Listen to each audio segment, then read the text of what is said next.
escuchándome el trial de los juicios de Depp y Amber, así que lo siento. And I mentioned that including mood, behavior, cognition, functional impairment. 3, talking about the psychological profile, if you would, of... is there a question? I'm sorry. Oh, no. Okay. Of psychological and medical sequelae of patients who have suffered intimate partner violence and perpetrated intimate partner violence. Consistent with that. And lastly, about alcohol and other substance use disorders, their diagnostic criteria, their medical and psychological effects, psychiatric effects, their cognitive effects, and their functional effects. And I think I would like to just go with the jury one other thing. When we talk about, when psychiatry talks about substance use disorders, it's imperative to understand we're not talking about someone who rarely uses and happens to have a bad night. We're not talking about someone who uses on a weekly basis and has a bad night. Okay. We're talking about repetitive patterns of behavior that meet a list of 11 criteria that can be deemed mild, moderate, or severe. Because I think people get confused when they hear the word substance abuse, that they think of, oh, I may have used this because I use it twice. There is a whole criteria of behavior and sequelae and consequences that go with a substance use disorder.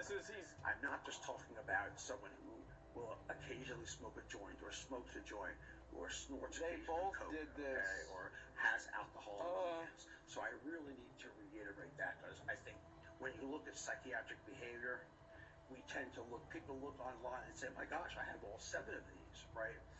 And that's how you get cancer. Not quite the way the psychiatric when you have a headache to go. So please, when I'm talking about this, I need you to understand, one, that's what's going on. As I told you about intimate partner violence, it's horrible that anyone would strike anyone. He gets paid by the hour. But again, we're talking about repetitive behaviors from means. He gets paid by the hour, guys. Right. So that's real important to understand when you're moving forward. I may say occasionally substance abuse, but what I'm referring to is substance objection beyond the scope of the question. Thank you. Sustained. Next question. Thank you. Dr. Spiegel, could you please just summarize for the jury the conclusions you came to with your opinions, and then we'll take you through the specifics.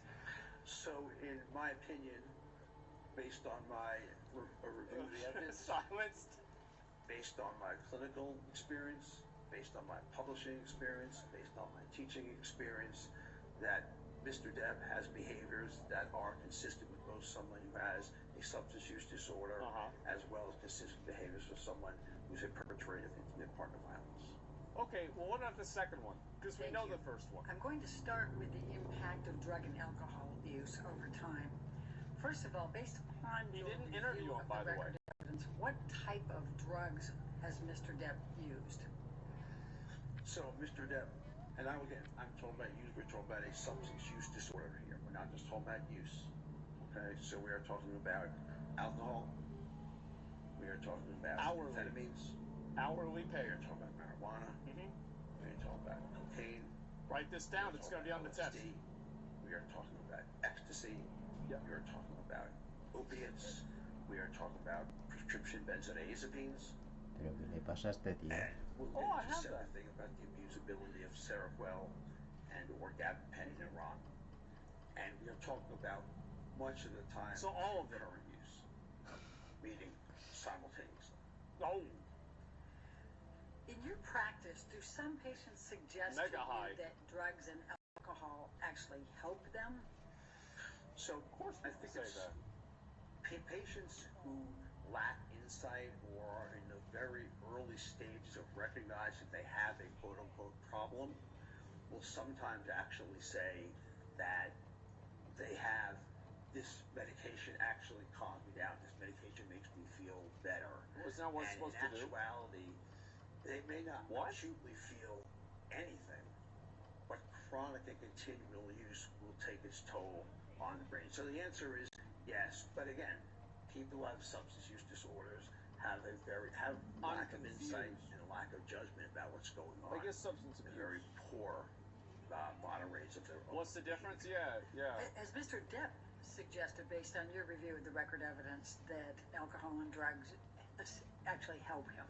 In review of the evidence, he has suggested that alcohol, Xanax, I'm in the list of medications, do help. Although I will also tell you on review of the evidence, they help somehow. That there were at least 2 times I can remember that Mr. Depp was referring to Porque se me ha quitado a esto, tío. short-lived period of sobriety, and I cannot exactly tell you what that included. That both times he said Otro que that he insecto, functioned coño. better and that he recognized that alcohol and drugs was at the root of his problems. Now, there's been testimony that Mr. Depp is quite charming, both off and on the drugs and the alcohol. What is your answer to that? So, again, let me put one thing clear here. Yeah. I am not here to impeach Mr. Depp's acting skills or his persona. He has way greater skills than I do in that. What I'm here to say is talk about how drugs and alcohol affect what we all have in common. We're all human beings. We can all only get so much, take so much. Gets paid by an hour. Something is going to happen. Gets paid hourly. That's what I see every day in the emergency room, on the consult service. Every hour he gets money. Psychiatry.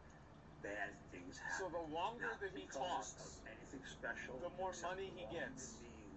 And our brain substance abuse are not titrated. They're not regulated by the FDA. We don't know what we're getting. We don't know how much we're getting. There's no control over what makes it to our brain. So it is not the actor. It is not the persona. Okay? It is a person just like the rest of us who are human beings who will have these effects, and that's what we all share in common. No entiendo la puta mierda de lo que está hablando. When Mr. Depp was in a relationship with Amber Heard, was Me he está a dejando flipado, polysubstance tío. abuser? Was he in what substance abuse? Polysubstance? Yes. Poly is multiple. Explain to her what that is. Overruled. I'm sorry. Okay. Go cool, ahead. man. Polysubstance abuse is the use of 3 or more substances. And like I said, currently, he was. Even while I was getting ready for rehab on the island, he was. So, yes, he did engage in that. Did Mr. Depp's drug and alcohol abuse affect him cognitively? Yes. Okay. So, if nothing else to look at, Dr. Blaustein, psychiatrist that evaluated Mr. Depp, did a mini mental state exam on him. And as part of that mini mental state examination, you're asked to remember 3 words and then come back 5 minutes later and repeat those 3 words. And in the meanwhile, you're getting other types of testing for attention and concentration and visual, spatial, and language. So other things that are being tested too. Mr. Depp was unable to recall any of them, and that is very unusual for a 50-ish year old male. I don't remember how old he was when he took that. Generally speaking, that age group should be remembering 2 or all 3 of those words. One, I do know that his lines were also fed to him by earpiece. Again, affecting memory. I did see, video deposition about having to have questions. I don't want to say repeat as much as completely forgotten. So the answer is yes. And you know, any one of us who use alcohol and cocaine at a level degree, and I'm talking about a severe level of substance use disorder, are going to have effects is inescapable, because we all have brains that are mal-affected by extensive substance use, and potentially sometimes less, but certainly what we're talking about here. Okay. What, if anything did you observe by the from hour. record evidence about Mr. Depp having focusing, his attention span, processing, whether he could function as an actor? So compound. Compound is It's like the implication is that it's because of the drug use only. That's it. You know that he needed his lines fed to him for movies. Okay. Part of that could have been also due to, and I don't know which movie, and please forgive me about that, that he actually confessed he did a movie entirely wasted. So I imagine it would be harder. Only to do one? That. Additionally, like I said, when I looked at deposition, you could tell that the processing speed was down, his thinking rate was down. Moving, obviously, yeah. If your thinking rate is down, and I'm not talking about, again, I'm getting older, Mike. I'm probably not as sharp as I was at 25. No sé de qué está hablando este But I'm Pablo. talking about so slow that we're trying to move on to other questions. We're still trying to answer the original data that's presented to us. So attention span is very much impaired. And if your attention span is impaired, your memory is going to be impaired. It is inescapable that that's going to happen. So all that comes into play, and that's what I witnessed in the video deposition. Fortunately for Mr. Depp, I do see that during this trial, his cognition has improved somewhat, which will happen if you are sober. So I commend him on that. But again, I'm specifically referencing the time with Ms. Heard and Mr. Depp's relationship. So we're talking about that. What, if any, observations from the record evidence did you have about Mr. Depp having alcoholic blackouts or foggy mind?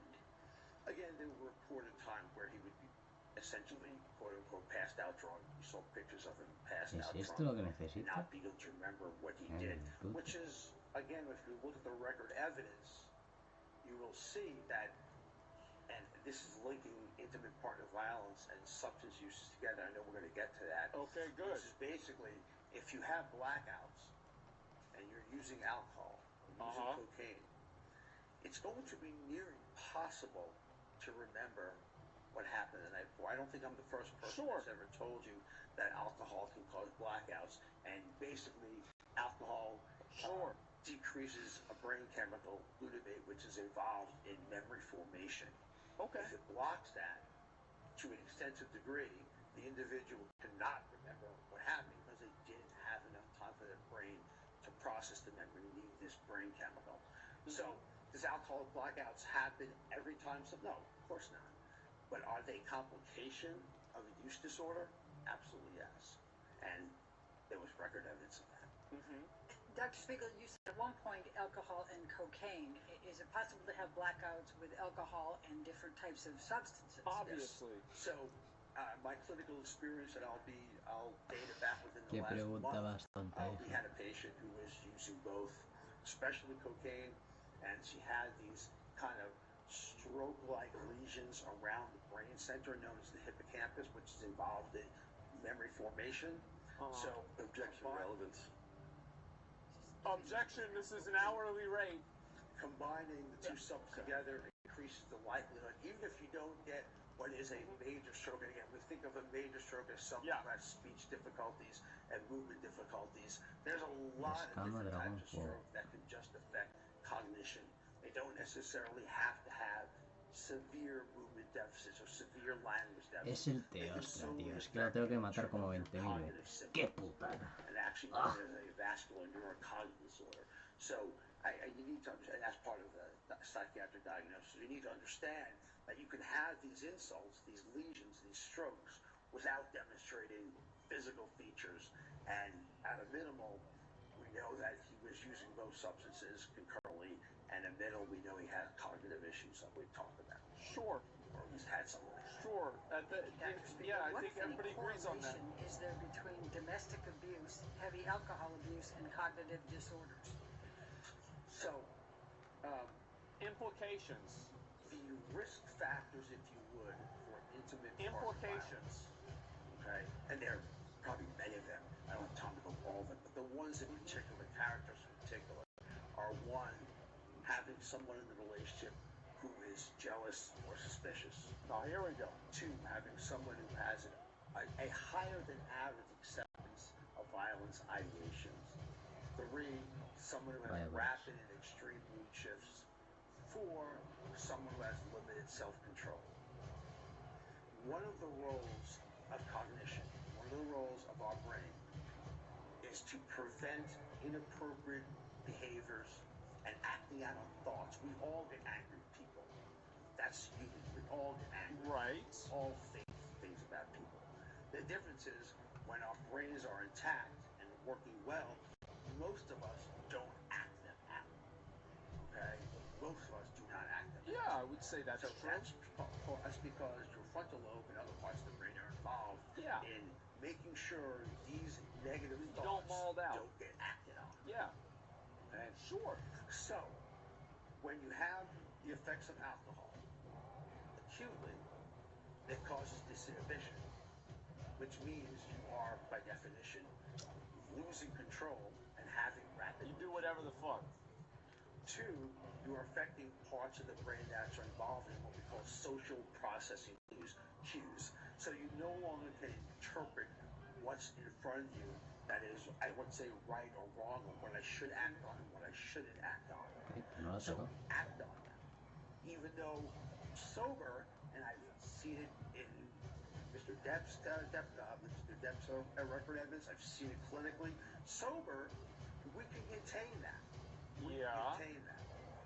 But when you have these mixtures together, known, by the way, that about 40 up to 60% of intimate partner violence is done under the influence of alcohol and or substance use disorders. Okay? Knowing that treating it gets it better, improves, I'm not saying removes it, but improves it. Hearing from Mr. Depp's own text to Dr. Kipper, that things are going better, will show you that given those confluence of factors, given them all lining up, the risk factors, combined with something that when any of us use to a certain amount, if we're novice at it, it'll be a lot less. If we're more experienced, you have more tolerance and dependence, it's going to take a lot more, but inevitably will make us disinhibited and will make us act out, and acting out could be done in a lot of different ways in intimate partner violence. Okay? With also, remember, guys, he's getting paid hourly, okay? So that's how they basically interact. He's getting paid hourly. Ms. Bernhoff, I assume you have... I have quite a bit more. Let's go ahead and take our morning recess, ladies and gentlemen. Just do not discuss the case and don't do any outside research. We'll be back with you. She's like, okay. We're just taking a break. No, we're taking a break. What?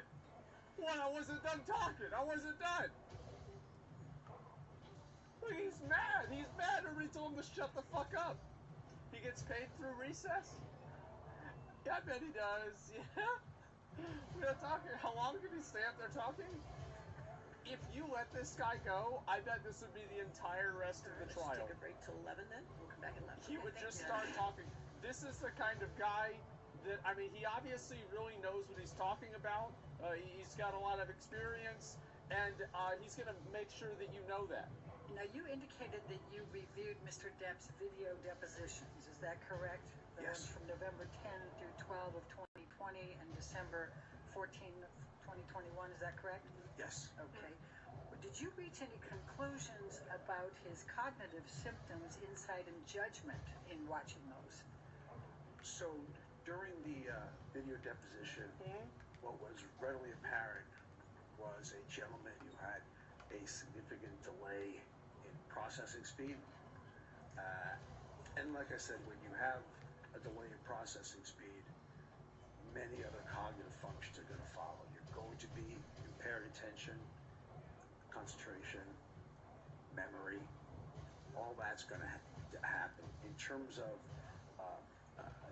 having to... It's an implication. Another implication, boys. The way the thoughts were conveyed were much more in the way of kind of disconnected, disjointed statements. It wasn't that they were not necessarily understandable, but they didn't have any coherent pattern until he was more structured by Ms. Bredhoff to kind of get to the point of the question, which happened throughout most of the deposition. And so you can see that there was obviously some form of cognitive issue that should not be happening in someone in their mid-50s. And probably due to the alcohol substances. Okay. What, if any, observation did you make about impulse control? So, during the deposition? Or, yes, or on the record evidence, either. So, again, I think that under the Creo que es un tema guise de of Hunter not Stories. being acutely intoxicated, I think Mr. Depp was able to control much of his behavior, much of his thinking, even if it was aberrant or negative, he's able to control that. I think that once you start getting to the point of adding substances to that, that will set it over. If you saw the video, I think you all did, about the in the kitchen where there was smashing of glasses, slamming of cupboards, and yelling at Miss Heard that you don't exist. What about all the other videos? The deposition of Dr. Kipper. Yeah. Mr. Depp is firing him and rehiring him and yelling and screaming. And I do believe that a lot of it had to do with the interaction of, hey, we're trying to help you get sober, okay, and it is obviously something you are resisting, not ready for, not wanting, and so you saw a lot of yelling, a lot of acting out, if you would, which puts you on the state of, hey, this is a gentleman who has really significant trouble with delaying gratification, okay, delaying reward, and certainly one way to make that significantly worse is with substances. There's no question about that. And of course. May have subsumed sin, but what, if anything, did you observe relating to erratic behavior based on the record evidence? Yeah, I mean, I think, again, when you talk about erratic behavior,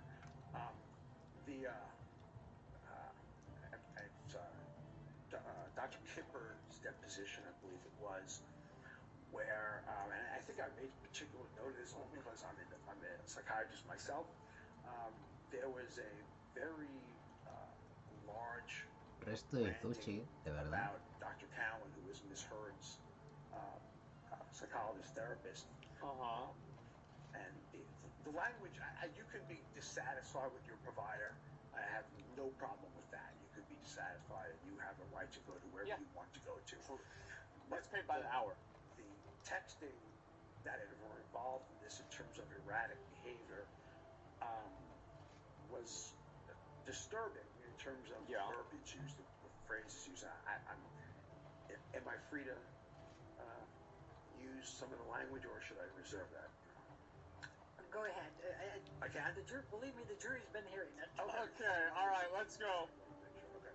So it's something along the line that Dr. Kipper is an effing charlatan. He ought to... Objection, hearsay. He's entitled to rely on it. He's to give his examples. He can talk about what he developed from the hearsay, but not repeat it himself. He's entitled to give examples of it. I'll sustain the objection. Pummel. Without giving the exact words. without giving the exact words? Yeah. Okay. So, I mean, got him. The exact words. It was basically... Silence, bitch. Vulgar language directed towards Dr. Cowan throughout multiple texts, multiple things that Dr. Cowan were doing in therapy. It was, like I say, it was without relaying it exactly. I'm trying to be as accurate as I can. And I think at the end of it, I think he was also talking about that Dr. Cowan was filling Amber with positive thoughts and therapeutic. Objection, hearsay. Oh. I think he's keeping it more general. That's a storm bolt. So, more along the line of giving Amber psychiatric jargon to put on him, and actually, what I read and interpreted what Dr. Cowan getting blasted for was he was, kind of teaching Amber how to use conflict resolution in a more appropriate manner and learning to express things more rationally rather than express things as irrational as they have been expressed. I don't believe this. And for that, there were a lot of negativity being sworn at. So again, erratic behavior in terms of writing a text, but I have no problem with people being angry. Okay, none whatsoever. It's just the expressing of it, the continual ranting of it was very uncomfortable for me. I agree with them. I think that they are full of shit. See in terms of erratic behavior. I agree with Johnny Depp. much of the psychological and the physical maltreatment we talked about. Objection beyond the scope of the question. He's getting, State next but question. he's being paid by the hour, though. Mr. Depp is 58 years old. Are the being paid behaviors by that the you hour. have been describing for the jury, are those typical and age-related? Yep, shield bash. Well, I don't consider 58 years old. I'm 59. Okay, I will tell you that age-related changes, Personal that occur bias. in humans, are very erratic, hit and miss. Meaning they'll occasionally be there. You may need a little bit Gotta more get the old time to because then I answer feel a question or pull things out of memory. Just a little bit slow and a lot more inconsistently slow. You wouldn't describe what Dr. Blauste's changes were or what I saw in the deposition when she his age. Dr. Spiegel, what is Seroquel? Seroquel or thiamine is actually an atypical antipsychotic, which is indicated for many things, including schizophrenia, bipolar disorder, adjunctive treatment for major depression. So it's indicated for that. But what effects may it have? This is one of the drugs that Mr. Depp was taking, Yes. correct? It was a prescribed drug? Yes. Okay. So Please so explain. the effect of Seroquel is it's very often used as a sleeping agent. Okay. Because it doesn't have a lot of the side effects that are associated with conventional antipsychotics, movement disorders, tinnitus dyskinesia, etc. It's a very low risk of that. So people have used it off-label. Physicians have used it off-label to help them sleep. The problem is the effect is very barbiturate-like, and it really knocks people out, or certainly if you use it It's a yeet at and high delete. enough doses, it can. Yeah. Okay. And the problem is it also has street value. So it's I've seen it. absolutely used on the street. I've never heard for people that sell this. downer-like effect, and obviously it's a little bit more readily available because it's Yeah, I never heard people sell this. so it does have that street value portion. I mean, like Ambien, yeah. Dr. But like, Spiegel, what effect would this have on Mr. Depp based on the dosages he was taking? So I think what you're looking at no, is that's real thing. Objection, speculation. Oh, what you will see in patients who have substance use disorders are people who unfortunately kind of wake up and fall asleep only through pharmacological assistance, meaning that their own circadian rhythms are no longer in control of that behavior. So you will take stimulants to quote unquote get you up in the morning, and then you will take things like quetiapine, Seroquel to knock you out. then why did Amber So have all the basically, pictures of them? what these are being used for is And some he didn't even have alcohol. knocked out. That's very characteristic of what would be actually legal prescribed substances. That's not illegal at all. That's very legal, and that's deceiving is what these medicines affect are on patients of substance use disorder. Dr. Spiegel, what is Neurontin? So Neurontin is actually an anti-seizure medicine, which I think is indicated for seizures, and it might be indicated for one chronic pain condition, although I can't swear that to you. That said, again, in a substance use disorder population, it has significant street value, and people who misuse opiates often supplement that with Neurontin because it has this anti-pain calming effect. Okay. So, unfortunately, it also can cause respiratory suppression. And so, when you use it with opiates, there are people that are lucky enough to succumb to respiratory suppression as a result. Jesus But it has a very Christ. additive, calming effect. That's bad. That people use it for. And what Okay. effect would this have on Mr. Depp in the dosages he was taking? Again, what Just it will waiting do for the objection. is have the street value of using it Just like, with the opiates. I'm gonna keep going. Using it with opiates, and it's because opiates in general He's fake casting. Holy shit.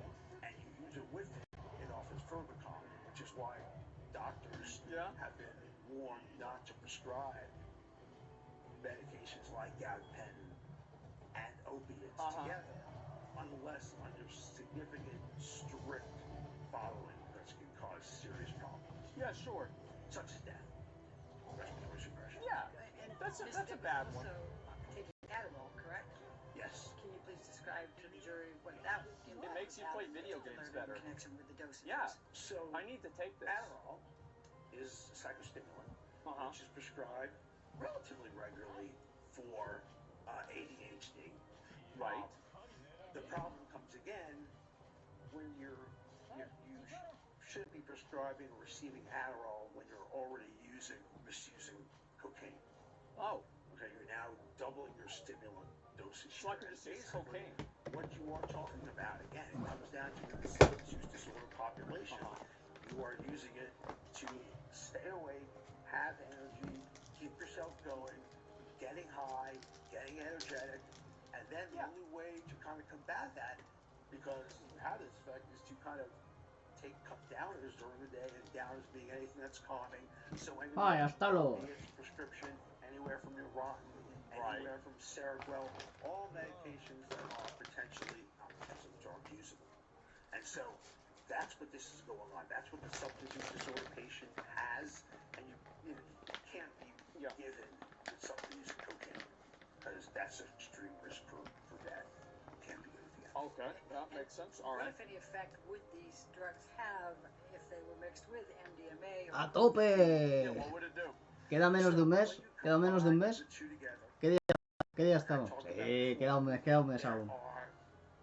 A ver si llego a rango de cazador 100, quiero decir. Estoy probando armas porque he visto las nuevas Switch Skills que está, y las del glaive me han gustado bastante. ¿He sacado las del glaive? Y he visto un GIF de las Dual Blades que a lo mejor hace que vuelva yo a esas armas otra vez. Es que se ven que bien.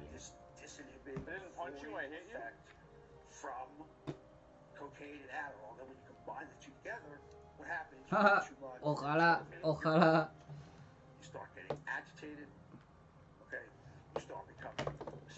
Ojalá, pero es que hay muchos juegos. No he llegado ni a rango 50 aún. Me tengo que pasar el juego, de hecho.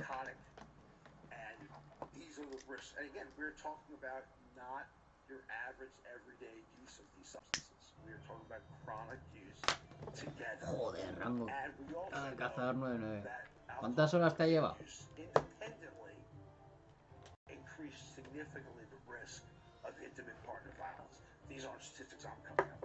En Sunbreak en teoría va a ser un poquito más sencillo, porque hay misiones para un jugador, pero no sé si eso te sube el rango de cazador maestro. Imagino que sí. Joder, 900 horas, muy bien.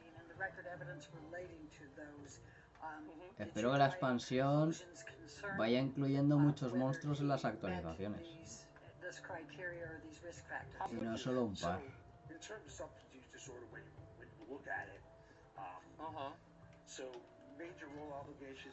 Nada, ¿cuánto me queda para hacerme esto? Me queda uno. Es que son muchos. ¿No lo puedo poner como deseado? ¿No?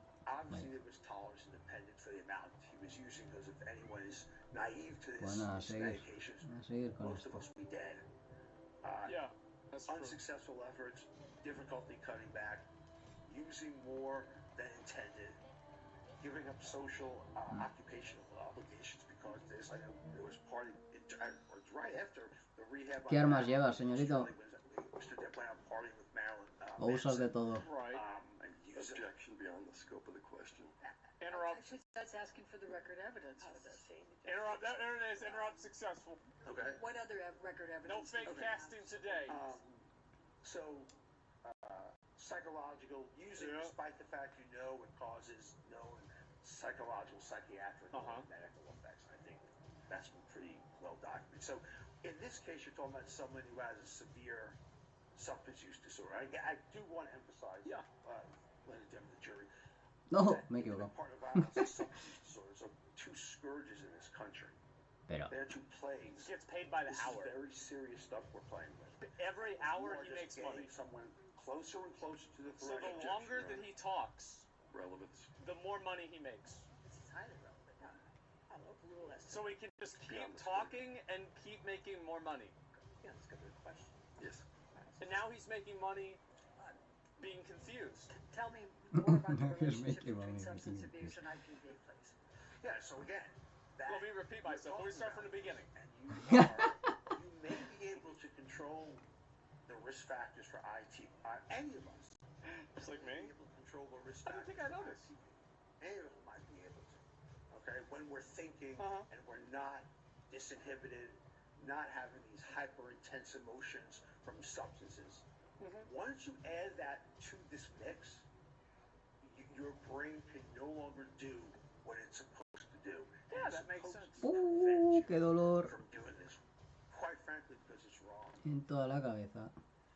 Did you arrive at any conclusions concerning substance abuse and potential self-harm that may have led to Mr. Depp injuring his finger? Oh, So, I think the Indicate. physician, Here we go.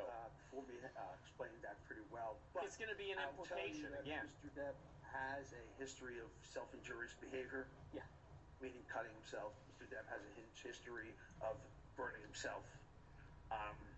I know when Does he? actual I never event heard that. happened, there was Yeah, I never heard that. Dr. Kipper paraphrasing, not saying exactly, that Amber and him got into a disagreement related to her wanting him to be sober, and that as a Okay. result of that, he said he got so angry he cut the tip of his finger off. So if you're asking me, can someone who has, or have I seen, and can someone who cuts themselves, burns themselves, can cut a tip of their finger off Yeah. with or without alcohol or cocaine or the rest? The answer is Objection beyond the scope of the question. That's exactly what. Okay, Uh-huh. thank you. Please Was it continue. overruled? It was overruled. Oh, Go ahead. Ah, shit. Okay, I got to start So again. that is not a very far jump. I've certainly seen patients do a lot We'll worse than interrupt. that who started out with similar risk factors of, burning self and cutting self. I'm not going to get into the descriptions, but I've Yeah. seen people do a lot worse than that. Another So the answer is implication. yes. Okay. Another I'm gonna implication. turn You now guys see that? Specifically to intimate partner violence, and I know you've talked certainly about it. But can you tell the jury, please, a little bit more about intimate partner violence and what is included in that? Oh my God. So- All right, here we go. The APA Task Force on Violence in the Family defined more or less Yeah. this topic of domestic abuse and intimate partner violence as recurrent abusive behavior by means of psychological, sexual, or physical maltreatment Uh-huh. for the purpose of achieving control or maintaining power, ¿Eh? authority, Coño me ha dado. and control. Okay. Can it include threats and intimidation? Obviously. It includes, so in the part of psychological abuse, which is done essentially as a means of emotionally and mentally hurting someone, but with the same end goal to achieve control, it can be destroying property, it can be financial, which is part of that, verbal abuse, verbal outbursts, threats, intimidation, body language, all of that goes under the concept of psychological abuse. And you may be able to divide it verbal, nonverbal, what's exactly emotional versus verbal, but they're all under that rubric and they're all under the guise of maintaining control. Okay. Do survivors of intimate partner violence experience mental health issues? Obviously. I mean, not every single time, but I would assume, yeah, 99. Good question. Do survivors of intimate partner violence experience paid mental hourly. health issues? Oh, yes. Oh, yes. So survivors 10 extra of seconds. intimate partner violence. And by the way, I should start out by saying Hourly. we don't expect, in psychiatry, we don't expect our victims to be perfect. We don't expect our victims to be unscathed by what they've received. Uh-huh. So, starting with that, okay, It is not unusual as survivors to see substance abuse, substance-induced symptoms, chronic depression, post-traumatic stress disorder, or subsyndromal post-traumatic stress disorder along the lines of Bader-Weiss syndrome, and some emotional unpredictability. And yet you are a victim here. Sure, yeah. You are a victim. Do perpetrators typically seek treatment or counseling? No, perpetrators are not receiving counseling treatment. One, because they're going to be probably having to tell someone that they actually struck someone, which is what their thought is about the big problem. It's part of violence, just hitting, again, important, but not the sole part of it. So perpetrators very rarely will go into any type of formal counseling. Victims go into me han tirado tres. Victims Vamos. are seeking actually couples counseling. Victims are seeking couples advice to try to repair what's happening. Did Johnny try to get advice? Perpetrators, they don't do that. In your review of this case, is there I feel like he did. evidence of physical violence by Mr. Depp? So Objection, Your Honor. They both did. Like, I'm pretty sure. No foundation. Do you want to approach? Oh, there we go. All right. It's weird to me. It's like, obviously there's no perfect victims. Like, that's clearly true. But, like, it's just... It's so weird to me that, like, all of this is being told in the context of Johnny Depp. Like, there's not even a question, like, I hope that they're going to be able to ask him questions as well about Amber, because it's like, a lot of this same stuff, like, people are saying it in the chat a lot, I think it's very true, is that a lot of this stuff could be applied to her as well. Gatorade? Yeah, Gatorade, that's right. Gatorade's great. That's the best kind, too. It's the yellow kind and the light blue kind. Those are my two favorites, man. I love Gatorade. And, that's the thing. Mega Pint Sif, exactly. And, Master of the Obvious. Yeah, it's so weird to me to see this happen, because I feel like what he's saying and everything, it's like, it's not that it's not true. It's that the implication of what he's saying means that Johnny Depp is the person who's wrong. Do you see kind of what I'm saying? Yeah, it's a mana potion, exactly. Holy fuck. And I also don't think that Amber trying to resolve things is legitimate. I don't think so at all. The reason why I don't think that it's legitimate is that I think it's a front for her to act that way in order to make herself seem like the victim. And the reason why is because she has a completely different demeanor even after all of the situations, like in the 2016, the deposition. And, like, we saw this, right? I mean, she was a fucking psycho. Like, this is, I don't feel like, what do you think? So she was crazy, and then she wasn't crazy, and then she was crazy again? Like, that doesn't really make sense to me. I'm like, I mean, I guess it does make sense. That could happen. But I just feel like it's not likely. Basically just explain to Amber as well as Johnny. Yeah, exactly. Like, I feel like anybody who listened to this testimony, based off of, like, who they thought was guilty, this will only reaffirm what they already thought.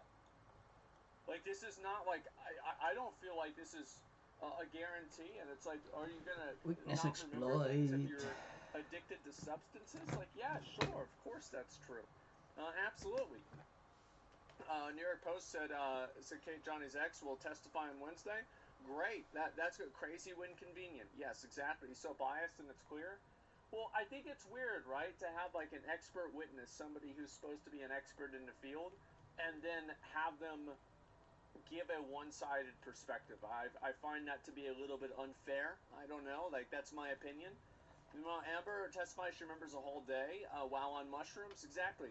It only establishes correlation, but no proof of abuse is happening in this case. Exactly. And, like, that's what's happened. Is that, like, all of the cases and everything that they've done, all they do is they try to establish a correlation. They try to establish some degree of connection. Like, because of X, then Y. Do you see kind of what I'm saying? Is that they're not really actually, like, they're not using any evidence. They're not using any, anything else besides that. They're just talking about a correlation. That's all. It's all hyperbole. It's a slippery slope. No, it's like, it's like, imagine somebody says 1, 2, 3, 4, and then they point at you. What do you think you're supposed to say? 5. And that's effectively what they're doing to the jury. Is they're saying 1, 2, 3, 4. They point at the jury, and they're hoping the jury says 5. But actually, what they should say is, well, we don't know about 5. We didn't see any evidence for that. You see what I'm saying? People give too much credit to experts and act like they're infallible and perfect people. Yeah, I don't. I think experts are the closest thing that we can get to that, though. It's not like we have a lot of other data or like people that we could talk to instead that could give better information. And people thinking Johnny Depp is playing for time. They don't need to with this shrink. I have no idea. Jennifer made the letter to Amber's sisters coming on this week too. That's a good idea. I'm actually really curious to hear what she says. And I think this is probably the best way for them to play it. Is because I'm sure that there are people, and like I saw there was this article. Let me see if I can pull it up here. I liked the article, and let's see if I can find it. Where the fuck is this? Okay, yeah, it's articles like this, right? And I'll talk about this more during the lunch break. Me Too is over if we don't listen to imperfect victims like Amber Heard, which I find to be very ironic, especially in this circumstance, because wasn't that guy just talking about an imperfect victim or an imperfect actor as Johnny? You see what I'm saying? Yeah, it's very odd. Johnny's writing the book. It's very, very fucking weird, man. What a moron. Yeah. Me too. We don't listen to imperfect victims like Amber Heard. Yeah. So this is, again, it's more important. I'll complain about this later. Yep, I'll complain about this later. So, what have you reviewed that correlates with the risk factors for IPV that Mr. Depp related to Mr. Depp? So risk factor review that correlated. So starting with the, I guess we'll start risk with factor. That was a question that was put out there. This is an implication. Has demonstrated Another implication. Pushing, shoving, grabbing. Objection, Your Honor. Let me see if I can direct this a little differently, Dr. Spiegel. Rather than giving the summary of what that was, what did you review that correlates? In other words, Vamos a hacer un did you par de review witness frenesis. statements, did you Yeah. review depositions, photos? Yes. Uh-huh. So what I reviewed was in terms of like witness statements, Right. Dr. Kipper's Right. notes. Yeet. Very, very interestingly, actually, early on in I think it was 2012, around that time, circa 2012, 2014. Hourly. Ms. Heard was Shouldn't be on the scope of the question. Interrupt. What he reviewed. All right, let's so I reviewed just so Ms. Heard's. Objection, there's no question pending. If he's He's answering, smiling. Go ahead and He's answer like, what wow, he we're reviewed. wasting even more time. This is What he great. reviewed. Therapist's notes, counselor's notes, text messages, He's honking, Depositions. exactly. video, Mm-hmm. pictures,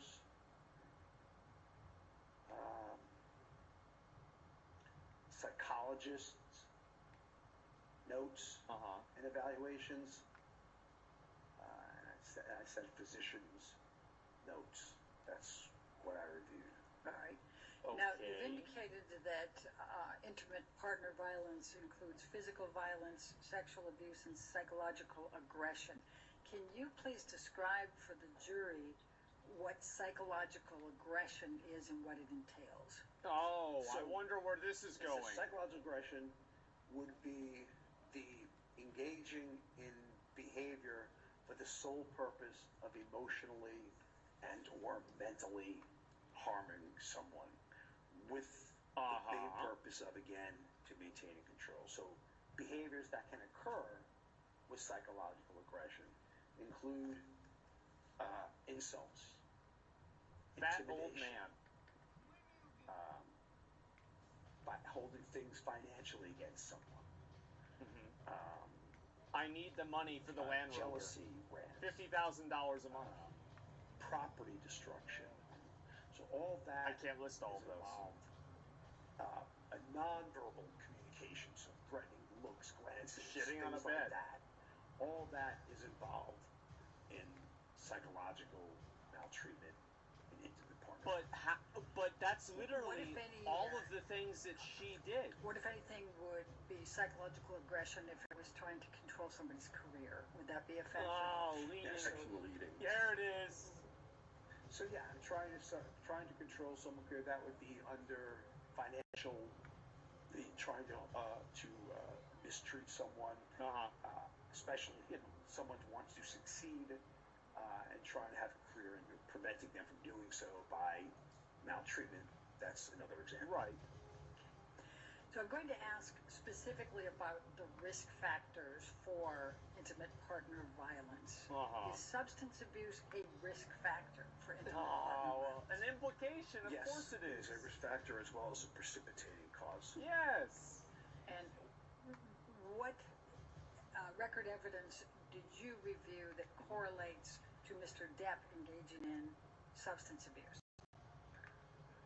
So, the record evidence of, I'll just start with Dr. Kipper and the substances that Mr. Depp was using and misusing, both in terms of prescribed and on urine drug screen, Right. were brought out for that. Okay. Is lack of behavioral control and impulsiveness risk factors for intimate partner violence? Yes, they are. Okay. And what, if any, record evidence were you aware of that Mr. Depp had exhibited lack of behavioral control and impulsiveness? Again, threatening. Objection. Yeah. Record evidence. That correlates with, and I'm on the risk factors at this point. Thank you, Your Honor. Shit. Threatening.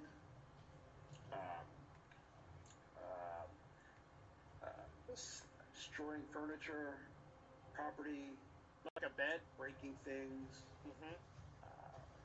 writings on walls, mirrors. They both Writing did blood that. on furniture.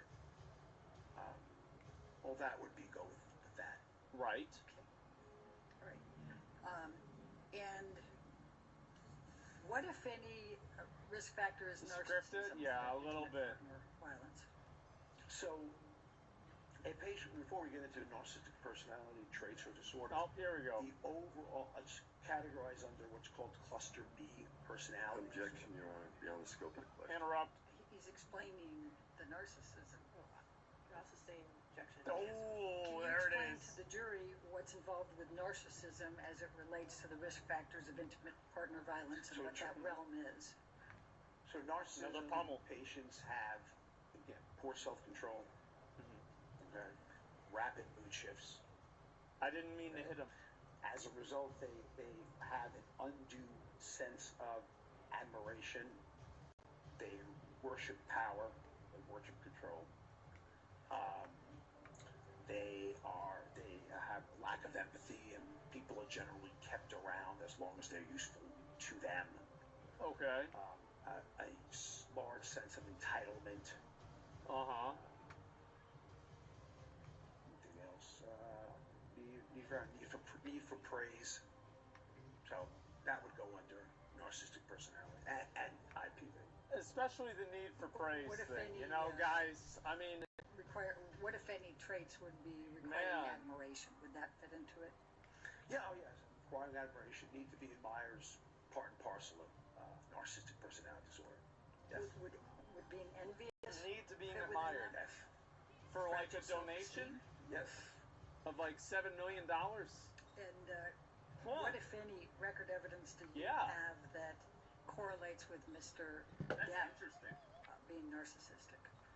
Oh, sorry, pledged. Right. I Excuse do me. think that the fact that he thought that Amber owed him, Ms. Heard owed him, Objection, Your Honor. Thank you. Go ahead. the fact that Ms. Heard owed him and only wanted to be together with him because of his fame is an example of that. I do think the jealousy aspects are 30 guys. an example of that. 30 guys. I do think 30 plus. I think Mr. Tillett had testified that, being admired is one thing, but then behind your back saying something else about people is another thing. Uh-huh. And I can probably say with a reasonable certainty that to some degree this whole trial is that. Objection, Your Honor. That's not. What the fuck is he talking about? Speculation. Please continue. Oh, here we go. That's Keep this whole casting. trial in terms of narcissistic. He's got aura insight into mastery what's on. going on.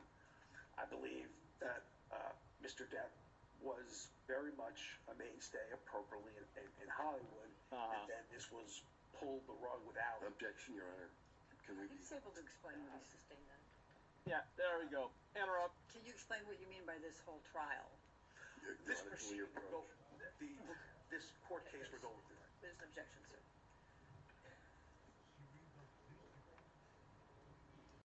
Okay, so now that you can't see it, but I guarantee, yep, they're walking up there. Let's go. Here we go. Yeah, he just loves to hear himself talk. I mean, this guy is going to be, that's it, proof that they're looking online. What's this here? And what people are saying about Amber and using it. Well, it's obvious that they were looking online about what they were saying. They even brought an entire expert to say the same thing. I think that's very well and evidently stated. What other conduct Of course they is are. in the record evidence that correlates with Mr. Depp being narcissistic, having those traits? Okay. What's the thing about the trial rule? I can't Yeah, speak in your you're not allowed to say that. Not say that. Okay. The only other thing about narcissism that I think in terms of the trial would be in order to maintain any sense of control. Yeah. A narcissistic person really has to have lack of empathy, because in order to engage in behaviors that quote unquote are used to keep individuals in control, you don't really think about the other person. You're not really caring what happens to that other person. Right. So I think that's another facet. So, are attitudes accepting or justifying intimate partner violence a risk factor for intimate partner violence? Yes. Do some perpetrators in intimate partner violence try to minimize the IPV? Yes. So it is unfortunately not uncommon, especially during the calm phases of the abuse cycle, where there is no increased tension, there is no acting out. Okay, you are talking about more of the honeymoon, apologetic phase, begging for forgiveness, telling them how you're going to change, maybe giving them gifts. And then when the dust settles later in the day, a day or two later, it is not uncommon for the perpetrator to kind of switch the blame over to the victim, saying that he cut his finger off. Did he cut his finger off? This never actually happened. They're trying to make it look bad, or an allopathic defense where you instigated it, or an altruistic effect, doing it for you, transformative effect, that society kind of accepts this. So it is. Tell the world, they'll never believe you. Sudden for that to start shifting during that time. Oh my God! The calm phase, and everything is relatively calm. This, of course, is when the victim wants to engage in treatment. But beyond that, the ability to kind of quote unquote, for lack of a better phrase, win people over, family, friends, the law. I mean, the very ability to do that is part and parcel of that calm, charming phase, where it looks like the victim is, just fabricating this. And is victim blaming a characteristic? Yes, like I said, I mean, to blame the victim, that one of the defenses are the allopathic defense comes along with victim blaming. That's what essentially you're doing. Like he cut it off himself. You made me do. Yeah, you're making me do this. Exactly. Is there record evidence that you reviewed that correlates with Mr. Depp engaging in this type of behavior? So, I think for a lot of the issues seen, the big precipitant was going to be the need for sobriety coming back to that severe subject. Objection, Your Honor, non-responsive. I think he's trying to explain it. Thank you. He's not, Please no, he's continue. just telling a story, that's all. There's severe substance use disorder, and many of their arguments, but what I reviewed in the record, stemmed around Ms. Heard's desire for Mr. Depp to maintain sobriety, and Wait, me cago. that was happened. So as a result, she was blamed for, bothering him in a way he didn't want to be bothered, and that triggered what was going on. That's bullshit, Are you because familiar with the he was term going to see gaslighting? his daughter.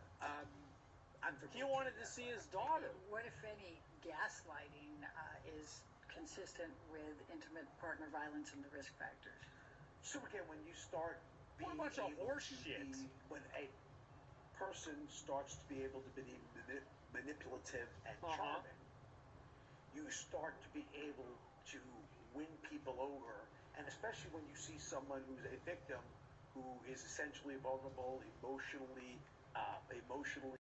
labile, okay? Yeah. You see that person, Yeah. then you see this calm demeanor in front of you, who's very charming, very engaging, very personable, and then all of a sudden it starts looking like the victim is just was essentially losing it, and i.e.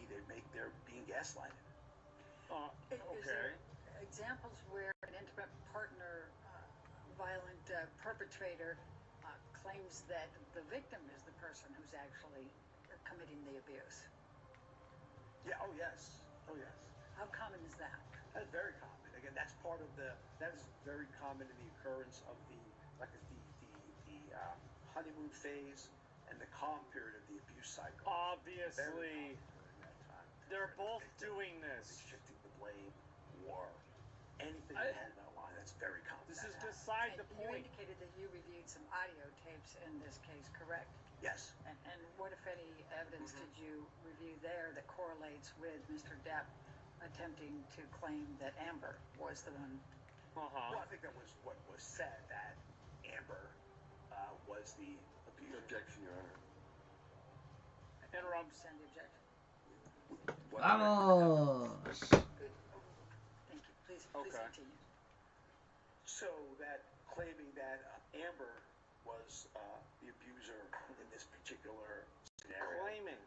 And what I will reiterate again is that, one, victims are imperfect, and two, it is not uncommon in the context of being a victim when you know that person is about to proceed or relapsing to a substance or going to a substance, and anticipating what's going to happen, that you anticipate the next move and start initiating self-defense.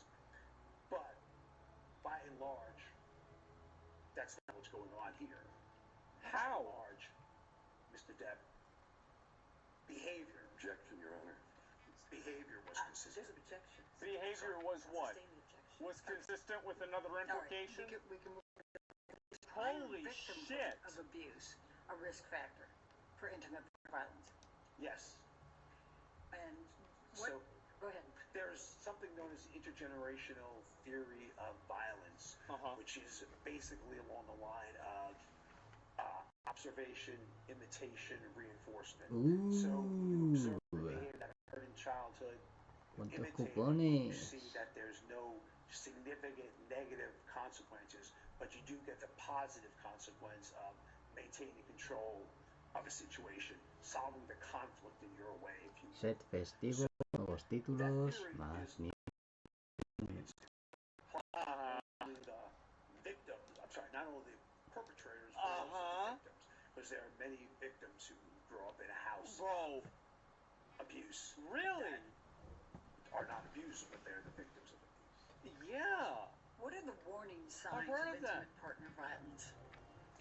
So, warning signs Ojo, would be mención de increasing historia. the tension, escalations of tension. So that's when you start seeing, hey, partners getting angry, okay, starting to break down the communication, Yeah. starting to engage in verbal nonverbal threats. Victim concedes due to this tension, and that leads you to the actual act. So these acts progressively build. Yeah, of course. I think that makes sense. They occur. Absolutely. What, if anything, Sure. have you seen in intimate partner violence about apologies and promises? Oh, here So we go. again, the apology is part and parcel of the honeymoon phase. The promise is a part and parcel of the honeymoon phase. Yeah. And, you know, the victim wants to believe it's going to work. They want to believe their spouse is going to be faithful to this. And as part of the abuse cycle, it ends up, as I should say, in the calming cycle, like I said, the victim tries to get some help to try to resolve this. Until the tension buildup phase where something bothers them. So again, it could be I know exactly what you mean. About substance. Totally It understand. could be bothering someone about finance. It could be bothering something about your career. Anything is liable to build up tension when you have this framework Bothers him. of limited self-control. Isn't that cute? And erratic. Yeah, isn't that cute how they do that? So what, if any, record evidence did you review that reflected Mr. Depp engaging in these warning signs, including the apologies and the promises? I think that was almost routine, that after it was all said and done, that he would apologize for letting this monster out, letting this anger out. Oh, no, he's talking to Johnny. Okay, never mind. Almost routine. And there's very well record evidence of that starting as early on in the marriage in when he'd been therapy for Ms. Heard. So that's very common and very much occurred. Recognizing what happened. And the other part of this is, again, when you can recognize that when you're sober, even short-lived sobriety, when you could recognize that things are better, things are happening, all that makes life sense. is better, then even that should show you that, hey, Somnífero y paralizadas. that when I don't use, Ay, I por use off. Dios. Thank you, Dr. Spiegel. I'm going to now move to the Goldwater rule. Can you explain the Goldwater rule? Oh, this is the one that we looked at. So the Goldwater rule. Okay, let's see it. When Senator Goldwater was running for presidency, and I'm gonna It's in like the be honest with 60s. you, I think it was in the late 60s when he was, early 70s. Against I Nixon. was too young to even follow politics then, so please don't quote me on exactly what it was. But basically what's happening is clinicians, psychiatrists were making these quote-unquote armchair diagnosis from their homes or offices because they saw this person on TV, the way they acted, and were asked to comment about what they think their diagnoses are, and therefore it was felt that that should not be done by professionals in his public setting. Okay, sure. Does it have any applicability here? No me tiró nada interesante. Why not? No foundation. The foundation is another implication. That they're well, the foundation is obvious, right? Even though it's obviously, like, they shouldn't be asking us, but, like, the foundation is clear. The reason why they're asking that is because they are basically getting ahead of the obvious accusation that this is a violation of it.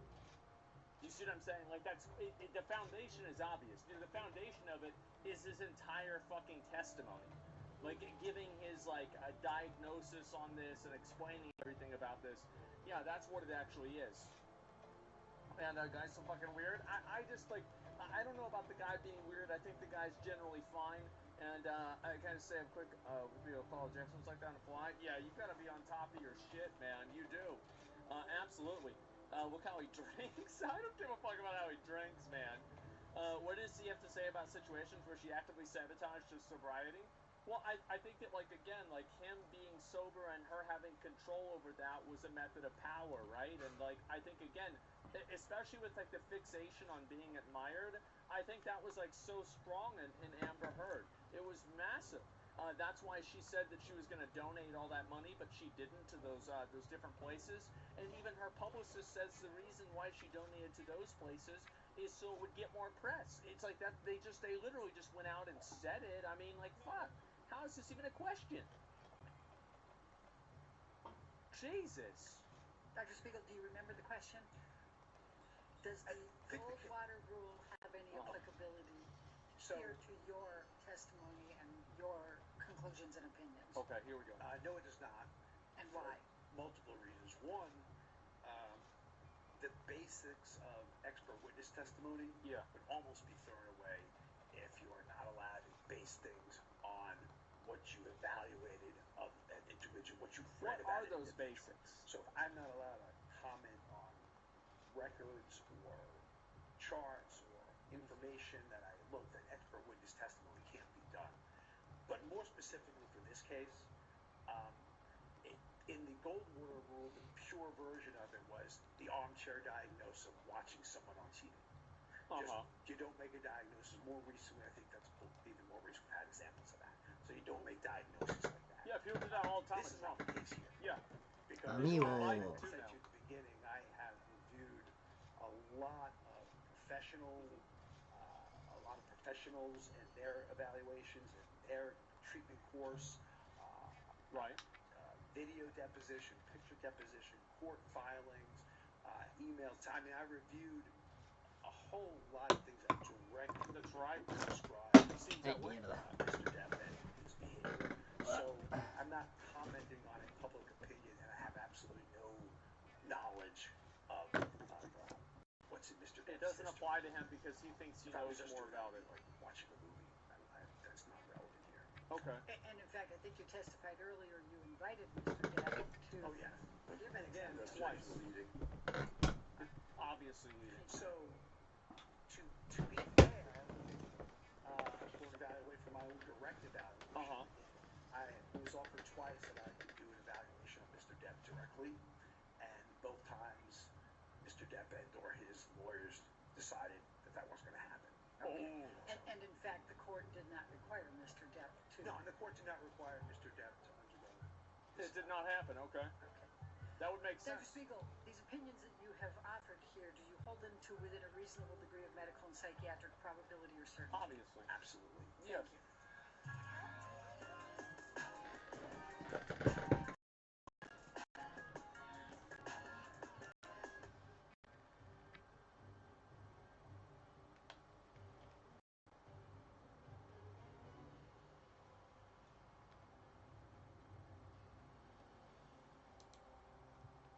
Cross-examination. Okay, alright, here we go. Now we get the anti-wizard. Let me ask you, let's start with what you finished with. I'm sorry, one more time? Let's start with Oh, what you finished with. shit. You understand that the court was twice asked by Ms. Hurd's counsel to order a medical exam of Mr. Depp, and those motions were denied. I think your team told the court you didn't want to have them, and the court ruled on that. I don't think the court proactively did it. You kind of had a motion to them, right? No.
Fuente del frenesí.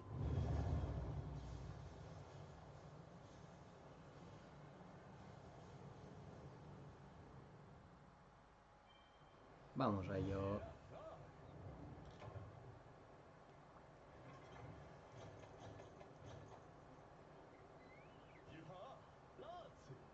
¡Onchu! Lo que no entiendo es el golpe de humo este raro, tío. ¿Por qué lo hacen?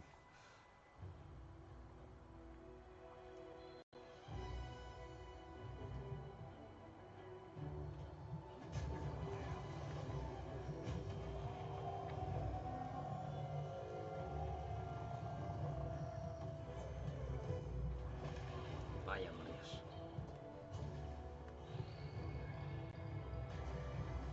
What the fuck?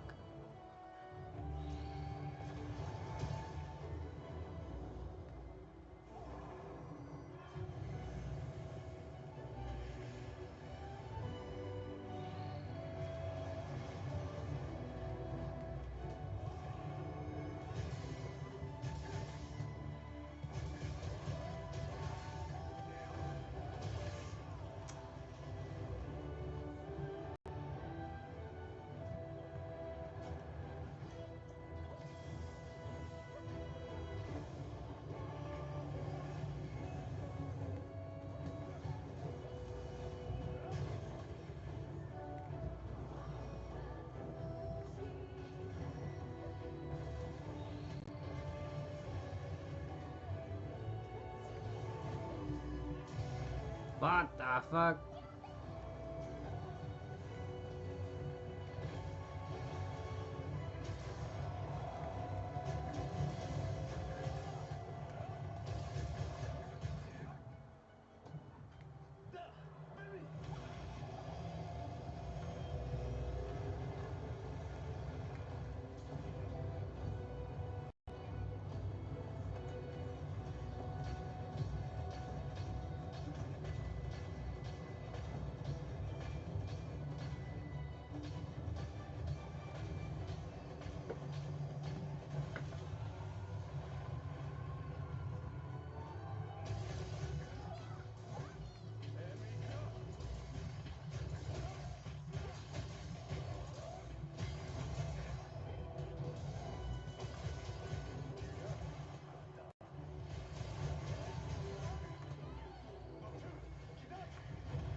Oh.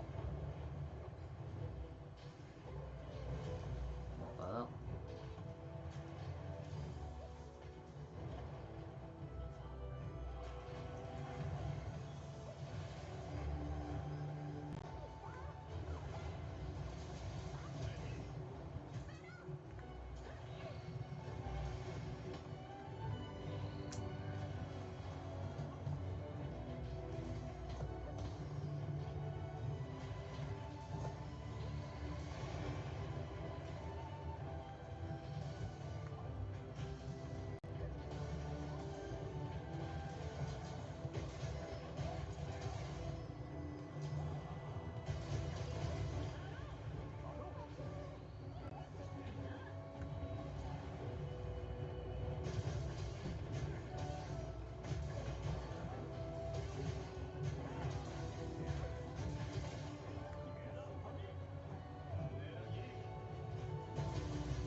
Oh, oh.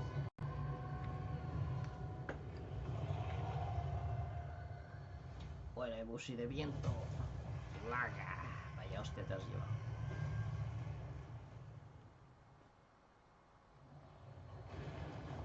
Ojo, que está busi de trueno aquí.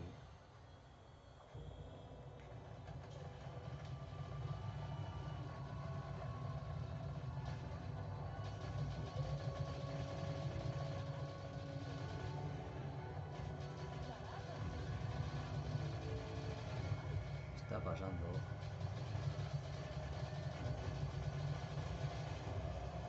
¿Se lo ha comido?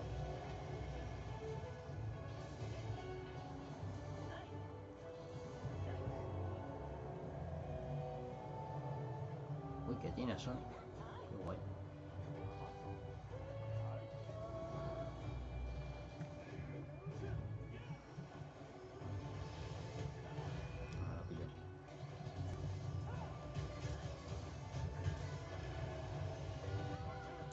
What the fuck, que me ha dado con algo, tío. Me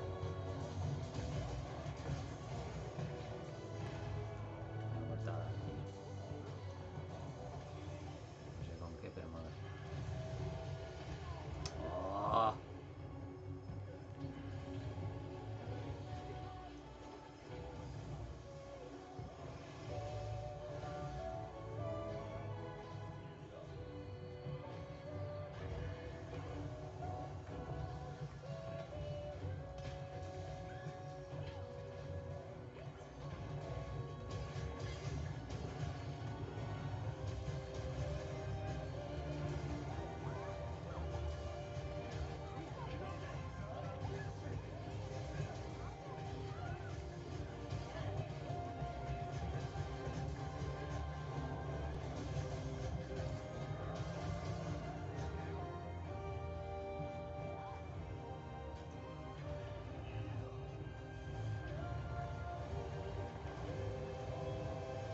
No me lo robes, coño. Tienes uno aquí. Ay, caramba, más razón.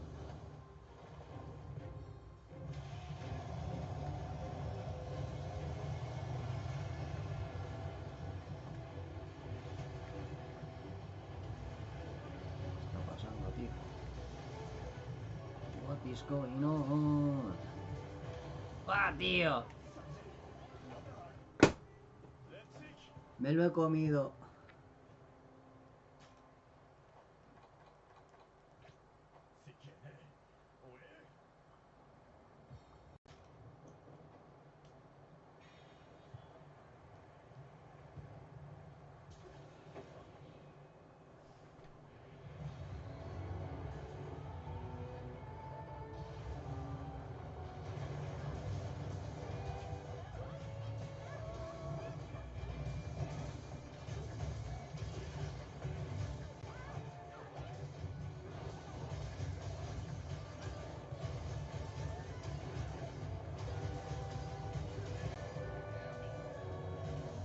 Buah, le he quitado 615. Qué hostia.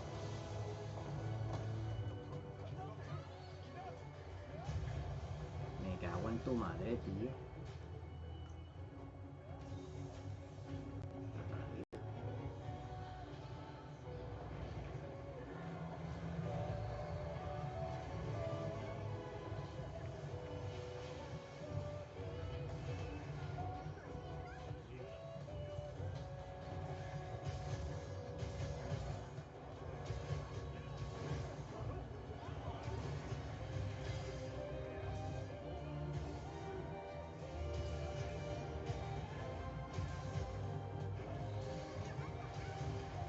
No.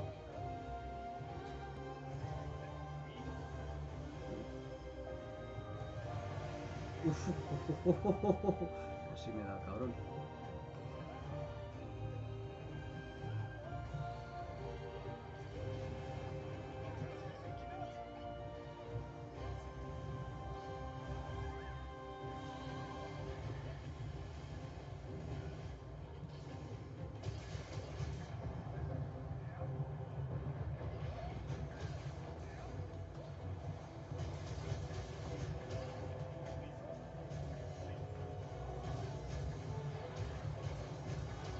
Dale, Magna malo.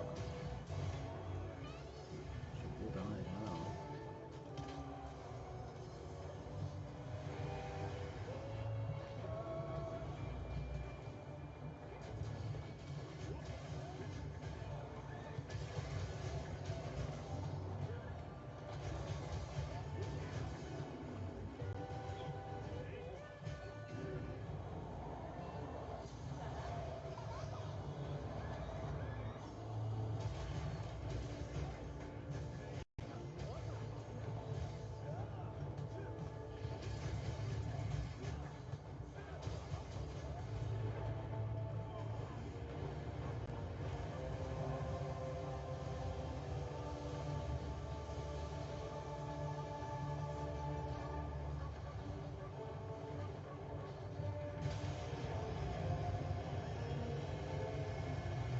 ¡Wow, wow! ¿Qué está pasando?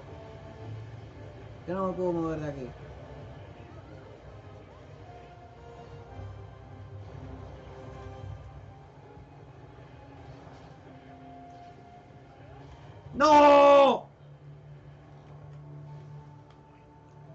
Joder, qué rabia, tío. ¡Qué rabia!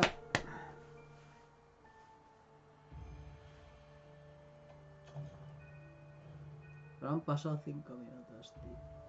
10 minutos, perdón. ¡Ah!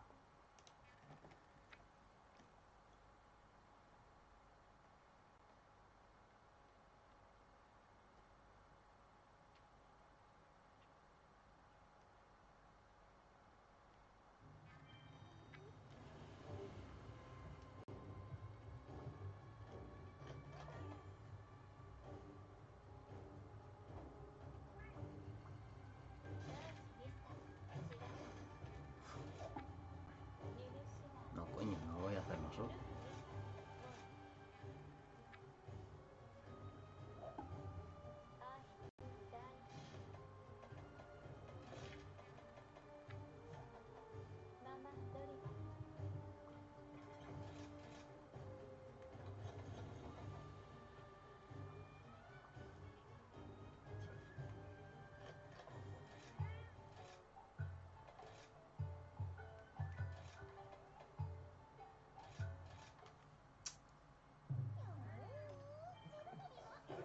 Qué rabia, chaval. Bueno, creo que ya puedo ponerme esto. Okay, alright, here we go. Now we get the anti-wizard. Let me ask you, let's start with what you finished with. I'm sorry, one more time? Oh, shit. You understand that the court was twice asked by Ms. Heard's counsel to order a medical exam of Mr. Depp, and those motions were denied. I think your team Uh-oh. told the court you didn't want to have them, and the court ruled on that. I don't think the court proactively did. You kind of had motion to them, right? No, when Ms. Heard's lawyers moved for them and asked for them and did not get them. Yeah. Is that right, sir? If you're saying that's what happened, my understanding of was that Oh my god. to go on, they petitioned for Oh my god. Yes, that's what my understanding was. So the court said no to ordering Mr. Depp to do the medical exam. Right, that's what I said. The court did not require it, right? And it was one that was ordered, right? There was. Okay, yeah, there it is. He's going too hard on him, man. Holy shit, how long is this gonna go on for? Wow, he's so aggressive? Yeah, I mean, this guy, as I said, he doesn't fuck around with wizards. He doesn't give a fuck about wizards. Just destroys them. So the last thing you talked about. Oh my god. He's stacking sunders. Yes. Been around for almost 50 years, right? Sure. That sounds about right. Yeah. And it's been around as a result of the presidential election that you referenced. Yes. And who has that? Está pasando. Maintains that. The American Psychiatrist. So on your part, An association you're a member of. associate member of. Aren't you a fellow or something? Yes, I am. So, and this is an ethical rule, right? It is an ethical rule. And yes, it's ethical. They say rule. It's an ethical guideline. Yes. It's a guideline. It's not a rule, it's a I guideline. know that over time, the American Psychiatric Association has amended the rules, so it's not just about diagnosis, but it's also about professional Okay. opinion. Could you be more specific, say about professional opinion? No. Well, let me read this, see if you're familiar with it. Oh, the wizard. It is unethical for a psychiatrist to offer a professional opinion about an individual based on publicly available information without conducting an examination. That's the rule, right? And if you're reading it directly, I will believe you. Okay. It's got all the sunders up. However, a Stacking diagnosis is sunders. not required for an opinion profession. My question is, it's not just diagnosis that persons will want to hold obviously, it's professional opinion. So again, I will reiterate that will come down to essentially nullifying witness testimony, expert witness witness testimony without direct evaluation. And as we know, it didn't happen. But regardless of that, the full expert witness testimony would be basically rendered null and void.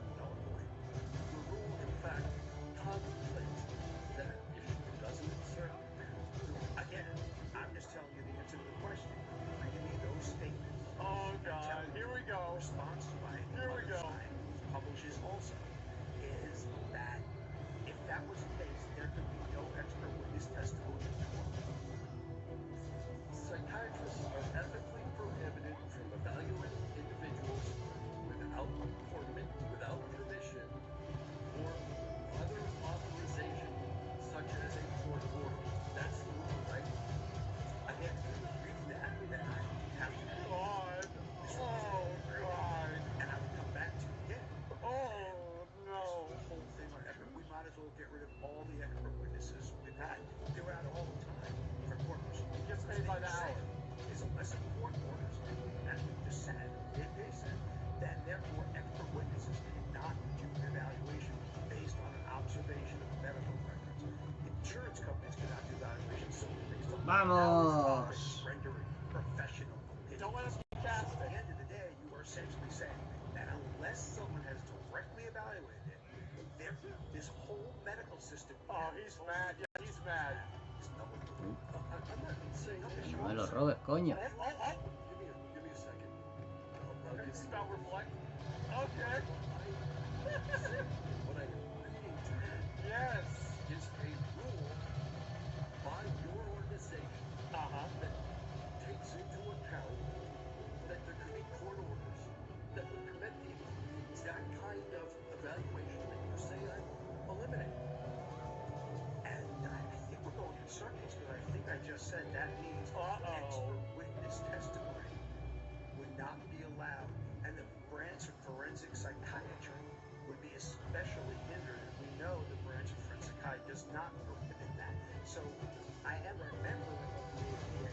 That doesn't necessarily mean every single thing they put in there, everybody has to uncategorically agree with. Because clearly, that's not the case. Did you agree in your deposition that the professional opinions you rendered were inconsistent with the gold one rule? Yeah. My question is inconsistent. If we're saying that if the gold rule says, and I very much said that in the deposition, that Oh no.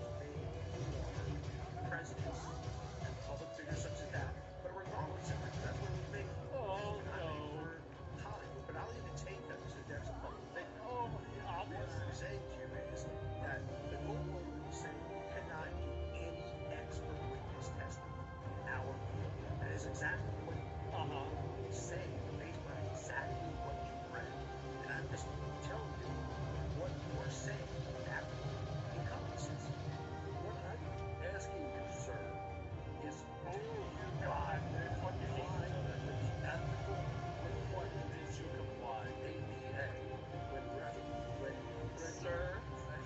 Oh my God. rendered today. It is This is the execute. It's a requirement of the APA. It's not the requirement of the APA. Secondarily, So the answer is no? Secondarily. Oh. Secondarily. They're coming back. In order to Yes. you waste our whole morning because of an expert witness before me. There's an expert witnesses, everyone. So all I'm saying to you, that means the whole Oh, qué locura, ¿qué ha pasado? is corrupt and unethical for engaging in an act that the APA clearly says He's going on. not to. So if you're saying that, then the answer is yes, I'm agreeing with that statement. You're agreeing that the APA will deem your testimony, professional opinions rendered, unethical. Again, I am saying, you are saying that the whole I'm an expert Speller's flag, boy. Oh my God. and solely as an expert witness. Oh no.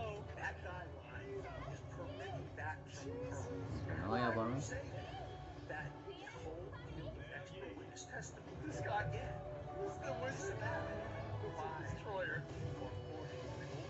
and we know that's not the case. Because if it was, we would not be allowed to do it. You said the rule was for presidents, right? That was initially precedent. But in the name of the rule came from that. What the rule says it is unethical for a psychiatrist to offer a professional opinion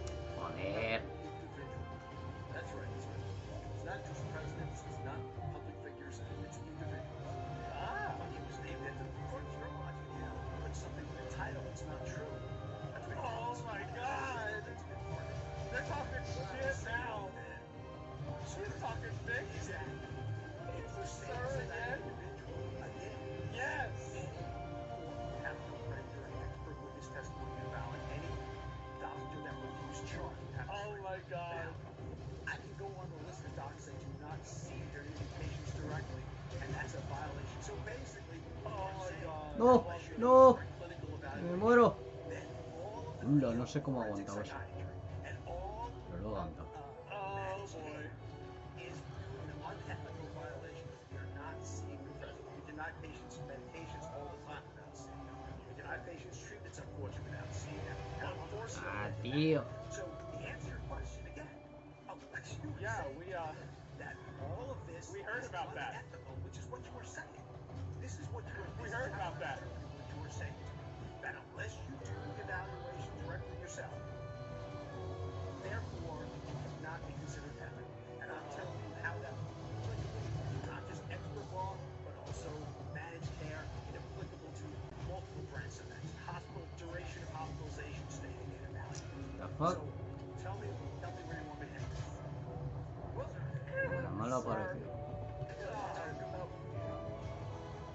He's so mad. I love it. Ay, Magna Malo. He's gonna make him say it. He's gonna make him say it. As an expert witness, I am not acting unethical. And if you Now he's gonna say, as a psychiatrist. expert witnesses are unethical, then I guess that's for them to decide. Yes, And that's for them to decide. No, let's go to the next question. Right? A psychiatric diagnosis occurs in the context of an evaluation based on thorough history-taking, examination, and where applicable, Sean is so happy with his collateral face. information. Yeah, fuck Where did that? I believe I said the real Fuck you. And it's a departure from the methods of the profession to render an opinion without an examination and without conducting an evaluation in accordance with the standards of psychiatric practice. Correct? Well, again, in public, the record intimate partner violence is not a psychiatric diagnosis. What's wrong with that? Substance usage by themselves is not a psychiatric diagnosis. If you want to cut to the chase, psychiatry is not a diagnosis. Narcissistic personality traits is not a diagnosis. Mierda. I am basically commenting on the things that belong to me, which are not diagnoses. Oh! But an evaluation, if I was to treat a patient or anyone here, those are the steps Oh! I would take. I think started with the notion that this Joder. broader than No he visto nada, tío. applies to professional opinions. I believe And you you've just read quoted professional opinions Interrupt. relative to narcissistic personality traits. Haven't you, sir? Oh, shit. Mr. Depp? again. Just talking right over him. You just commented on what it takes to do in a psychiatric evaluation to establish a diagnosis. I'm almost certain that's what you said, and maybe I'm wrong. Maybe you didn't say that, but I Bro, I love this. And This is therefore, what I'm great. saying is neither IPD nor substance usage nor narcissistic personality traits is a psychiatric diagnosis. And then, under the rubric of expert witness testimony, you are saying I'm acting as No, pues si acabo de venir. testimony. So if you sir would like to perceive that expert witnesses are ethical, based on that, I am not going to sit here and disagree with you and waste everyone's time. I think it's fairly obvious. But thank you. Go ahead. Thank you. These are your words. I'm just saying back how they're Uh-oh. okay. Let's start with the easy question then. Maybe we can. That was pretty easy. Go ahead. You're going to have this answer. Okay. Sorry about that. Just like, calm down. Rendering any diagnosis Like, Kenny, I'm getting into it. whatsoever of Mr. Depp I love this. today or ever. This is great.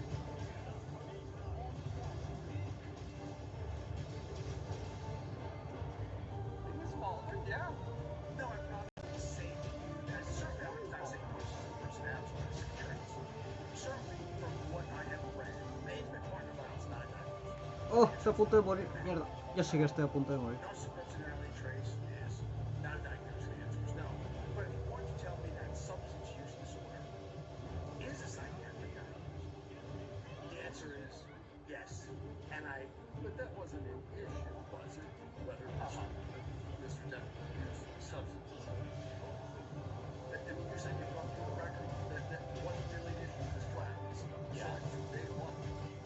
I was just saying you're admitted to the diagnosis. He's already admitted to the Yeah. use of the substance. Yeah, we know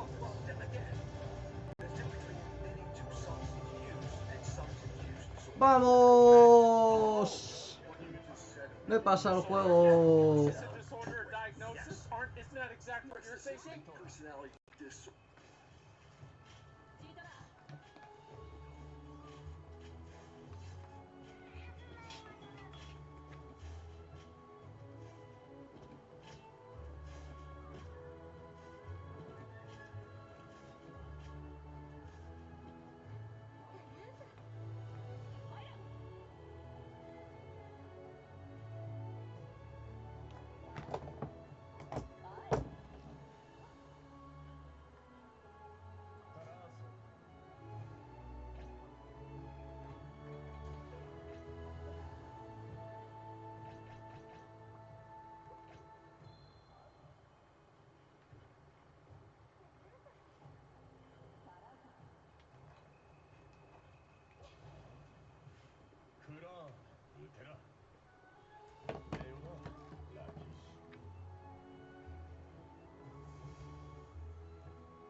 Uf.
Ups. クメラセーニデダールダキタミデイクムテニノイデイユラノキミギレポルンフモラレスキーニ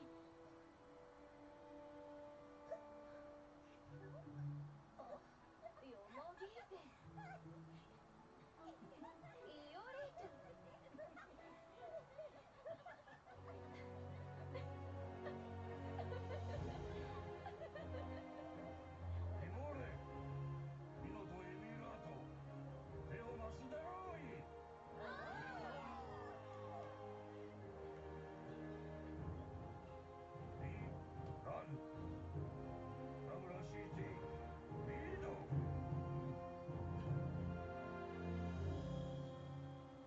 ルアークデパニュダーケート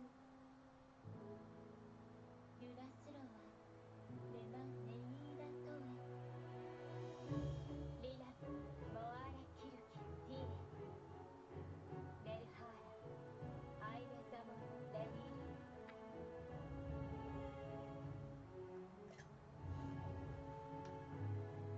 リルインナナレートエアギー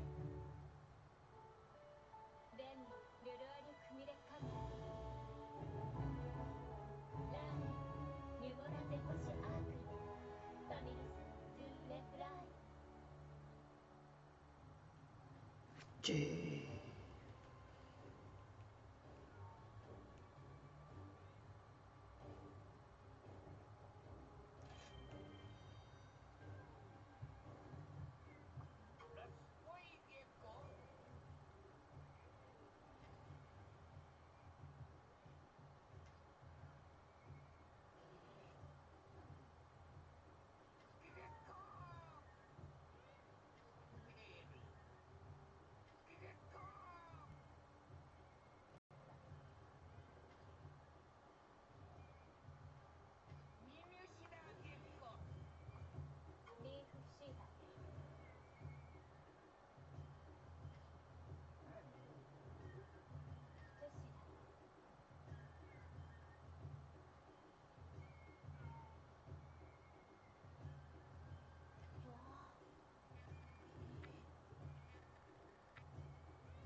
¡Vamos! Se ha visto el final, señores.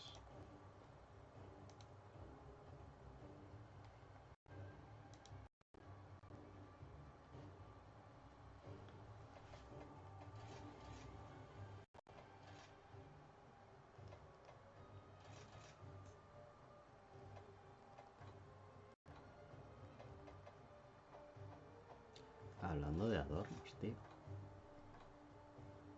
Joya precisa. No, pero esta no la necesito. Joya de salto tampoco.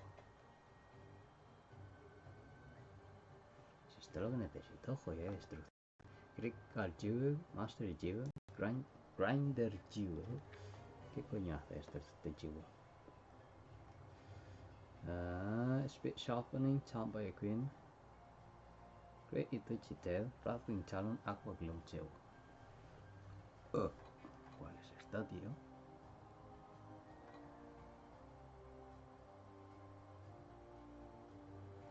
Es esta, ¿no? Raz, Gran Izuchi. Me falta la cola de Gran Izuchi. Mierda, tío. Voy a buscar uno. Y de hecho, ¿cuántos necesito para esto? Grinder. Para Grinder necesito 3. Joder. Sí que son bastantes, ¿no? Vamos a que cargarse unos cuantos Izuchi.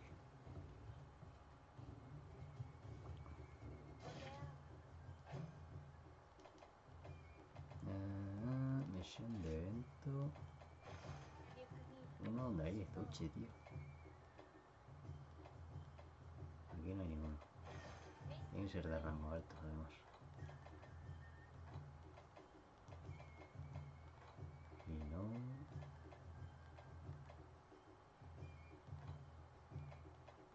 No, claro, es que... De evento malgastarlo en Izuchi para pegarles.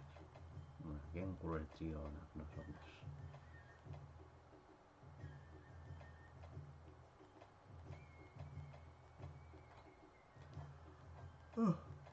Rango alto. Vamos a por Izuchis, pues. Una pues que no haya hecho. Esta no.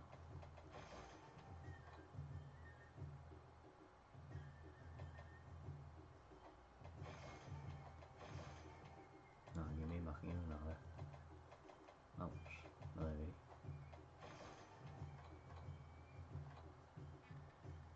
En mi Izuchi me Apex y el GP.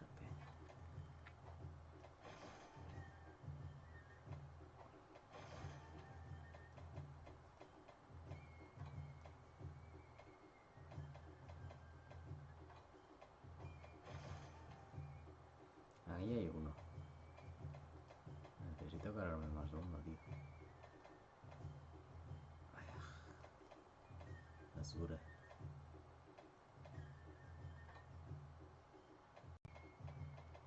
Vamos a por este. Necesito unos cuantos, pero bastantes además. Oh, espérate. Vamos a comer.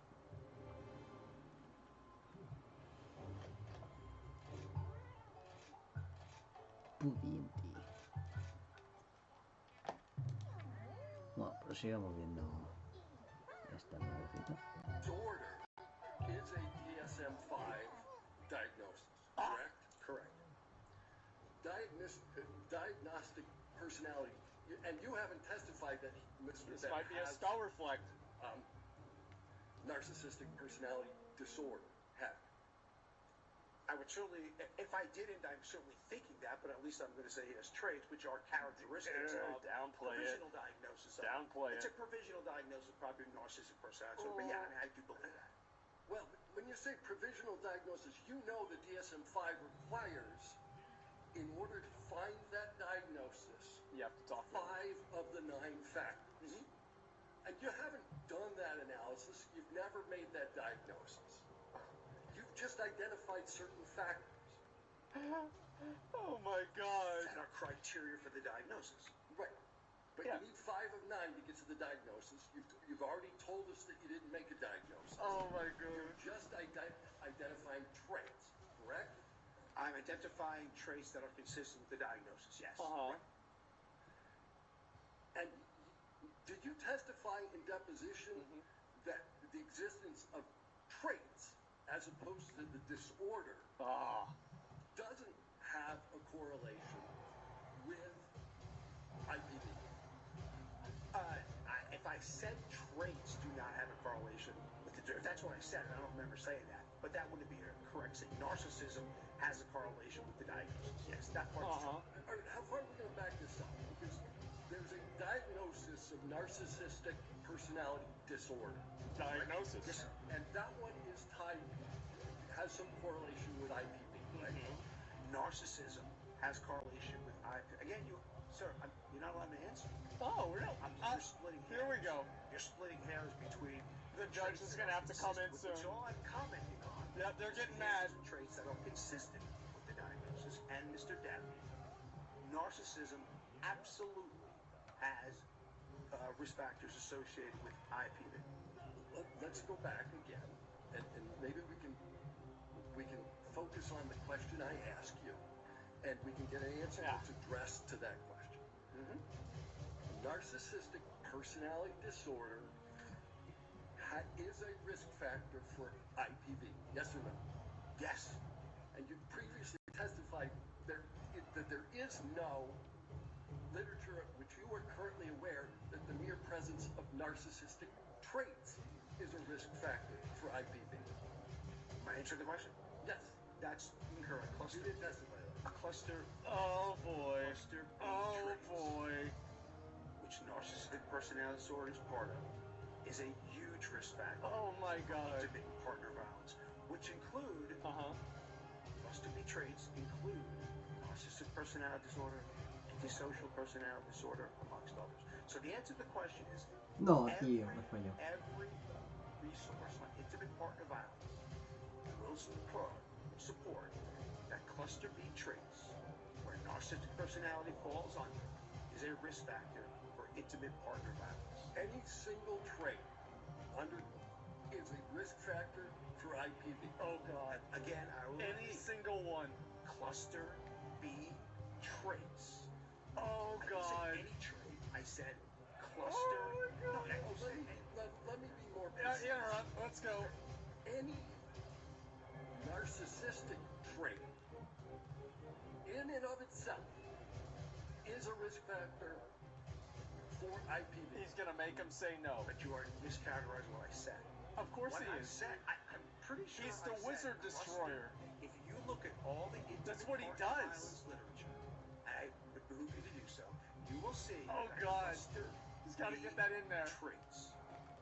I didn't say narcissistic Oh personality. my God. Cluster B traits, where narcissistic personality disorder is part of, are risk factors for intimate partner violence. Part and parcel, uniformly true. And I'm not sure, the thing I don't understand is, I'm not sure why we're arguing psychiatry, because I'm telling you what it is. Dr. Siegel, you just need to answer the question. I told you she was gonna have to come in soon. Cluster B, so let's do that for a minute. I told you he was getting revved up. Personality disorder is a risk factor Yep. for IPV. As part of cluster B traits, yes. Histrionic personality disorder is a risk factor for IPV.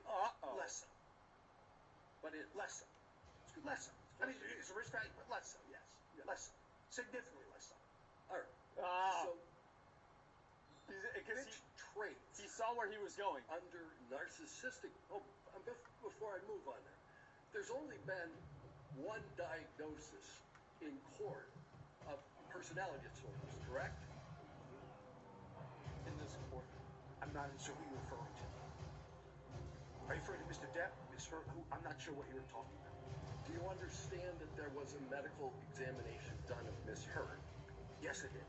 Do you understand that the testimony was ultimately that Miss Heard suffers from 2 personality disorders? Okay, so I'm just being specific. I just wanted to know if you told about Miss Heard or Mr. Depp. So that's all I was asking you. Yes or no to my question? Which was there's only one diagnosis of Miss Heard was diagnosed with it.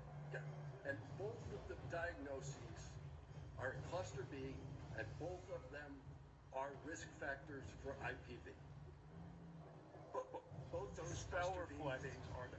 I'm not Fucking gonna comment spell on the testing, reflect. So therefore, Holy all I can say shit. is that cluster B traits, and I'll tell you what they are. And by the way, I testified this before. Oh my god. That, one, I don't expect perfection from my victims. Two, I don't absolutely you there don't must be expect Mr. perfection. Hat. Absolutely, Mr. Hat. Already conceding the loss. Before, let's move on to a new question. Okay. Okay. All right. You indicated in your opinion Jesus. today that you thought, well, why don't we move a little different? Are you a member of the American Medical Association? No. Okay, so you don't know what the ethical rule of the American Medical Association is relative to doing clinical diagnoses. Oh my God. Never talked. So you're saying in terms of doing expert witness evaluations under that rubric, right? Uh-oh. I'm just asking you, do you know the AMA's rule? Under doing, you're saying AMA's ruling under the rubric of not doing that. Some of you did not see, and I'm questioning. I'm asking. So you are talking about expert witness testimony. No, I'm talking about. Do you know the rule? I'm not a member of the AMA, so I don't read the So rule. he doesn't. Okay, move on. You don't know the rule. Jesus. Oh my god, I love this. You rendered an opinion about. Oh my god, this is so good. Reported cognitive impairment. Yes. They're such assholes. What to use as a baseline? A baseline for processing speed? He doesn't know the rule. For analyzing. Yeah, he just dispelled one of his debuffs. Before you watched this episode. Dispelled one of his buffs. What do I use a baseline for that? Yeah. I mean, I guess my baseline would probably be how I've seen him interact in public. How I've seen him interact with others. I've seen him interact in media. I've seen him interact and his process speed is certainly not slow. I've seen him do commercials. Isn't His that against the process speed is Goldwater not rule? slow. At deposition, didn't you say that what you did was compare Mr. Depp's performance in lots of pirate movies against his deposition testimony What here? I said was I've seen Mr. Depp do apology ads. I remember he did apology ad with Bad Dog. No delay in process speed. I've seen him interact with the media regarding to that. I saw no delay in processing speed. All I'm saying, Let me ask you about pirates, though. You compared pirates to the depositions given in his case. Then I apologize for what I said. Then I misspoke. Okay. You misspoke? You didn't make the comparison? Right now, just a second ago? Uh-oh. Just a second ago, I may have said that I misspoke. I apologize. You made a medical diagnosis on a movie? I told you, man. Because you know you can't compare pirates to sworn testimony, right? Yes. Okay. Okay. But you can do, but you can judge someone's processing speed. But wait, there's more. At any time. Like, I'm judging yours right now, you're judging mine. We all judge processing speed as a baseline because of what we know about each other. I would say your processing speed right now is not slow. So, I mean, we're judging processing speed. I'm just saying to you. Jesus Christ, these guys are such dickheads. This is amazing. Mr. Depp's other portrayals in movies that Oh my God. Of processing speed. Only I've seen him interact on interviews farming when he wasn't in movies. Right. But two assholes, yeah. You see him in that movie, Charlie and Chocolate Factory? You're comparing processing speed. He's looking at the judge. He's like, save me. But I'm actually going to have to answer it. Do I have to answer that question? Yeah. You have to answer questions, mister. No, you'll be happy to know I didn't see Willy Wonka and I didn't see 21 Jump Street when it happened. Whatever. No, I did not. All right. Oh no. You made He's a just... very kind admission, I think, early on in your I'm deposition. loving this. This is amazing. You're not claiming to be a better actor than Mr. Depp. That's correct, isn't it? Christ. 100%. But with respect to acting, you know that actors actually rehearse for their parts and work on the language, diction, timing of their dialogue as part of that rehearsal. If you say that's... I'm not an actor. No, I don't know. What goes on. I can't tell. I have no What do idea you what goes think? on in acting. Okay, but you don't know enough about acting to know whether actors rehearse? Sir, I am not an expert in acting. I have no idea what an Holy actor fuck. does. Okay. Holy fuck. Bro, this is...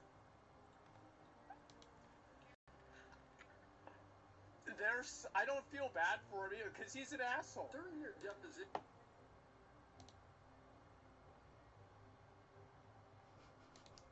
Qué buenas.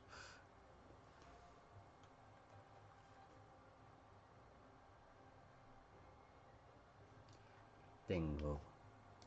¿Qué tengo? Tengo Steadfast. Tenderizer. Creo que este ya lo tengo.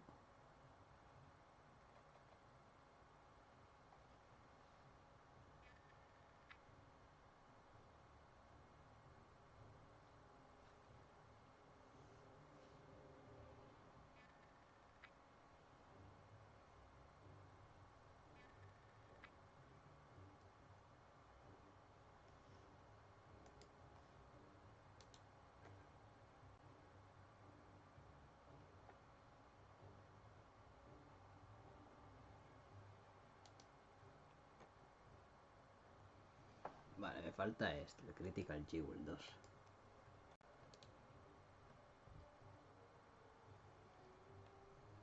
Me falta Grinder por 3 además, la maestría por 3. Que lo tengo puesto. Critical Jewel por 2. Es que son muchas.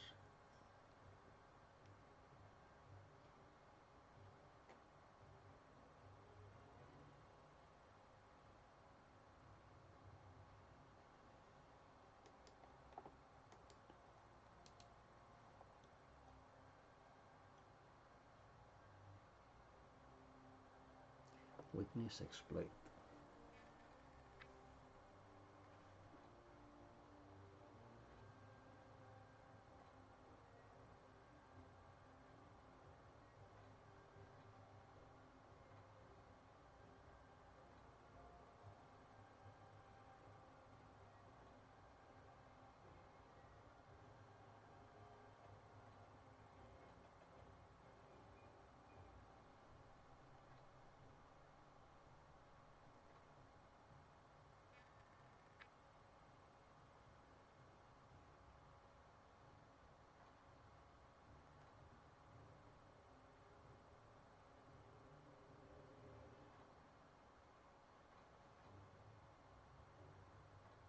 ¿No está o estoy ciego, tío?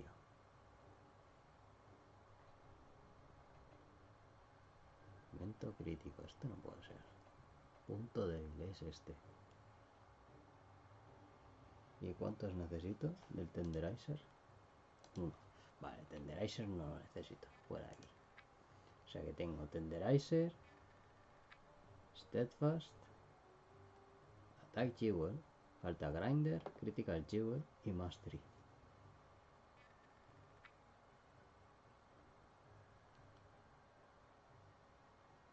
A no ser que tenga el de ataque.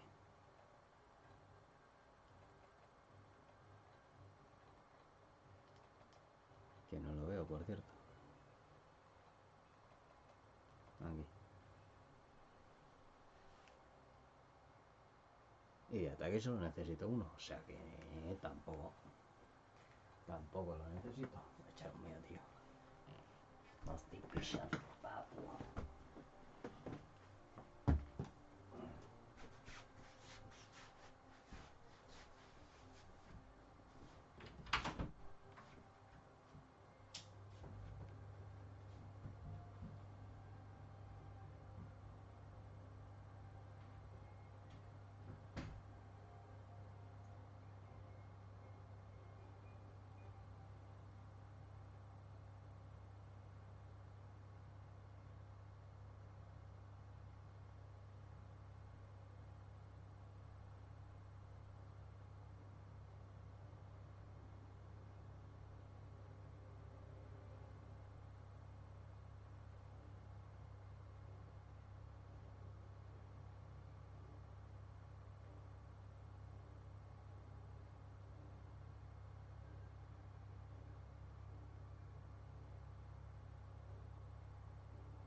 empezando a hacer frío otra vez, tío. ¿Cómo es esto? Vamos a ver. Pum, pum, pum, pum. Pena inmediata.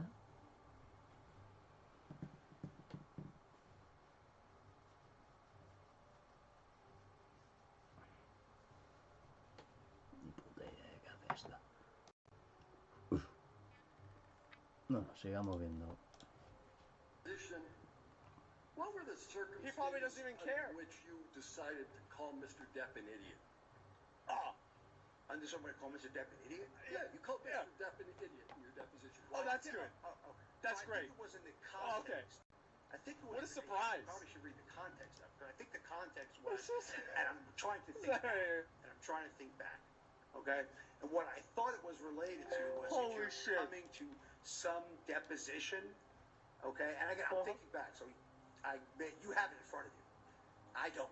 So Yeah. I'm thinking back where he's coming in from Europe for a deposition, video deposition that he gave, and he took an overnight the night before. And what I think I said was that if you're going to do a major thing to a trial that you're involved with, I think you'd be an idiot to come in the night before. All right. So I didn't call Mr. Depp an idiot. I certainly called that planning an idiot. I didn't call him an idiot. So the words "so I mean he's an idiot" are mistranscribed? No, I'm sure. Again, if I said it in that, if you just read one line, one snippet, I'm sure it was in the Oh my context I God. just said. But again, you have it in front of you. Bro, Yeah. this guy. Is idiot a professional opinion? I wasn't ready. Yeah. Is it a psychiatric It actually opinion? used to be. And that follows the Goldwater rule. He's being a smartass. I just said that. I'm not rendering a professional opinion. I just said idiot. Jesus That's Christ, this Right, is so It is amazing. not a professional opinion. Mhm. Is it your practice to describe people as idiots? Oh My my. practice describing in my practice. No, I don't describe people my clinical cases as idiots or patients as idiots or victims as idiots. No, sir.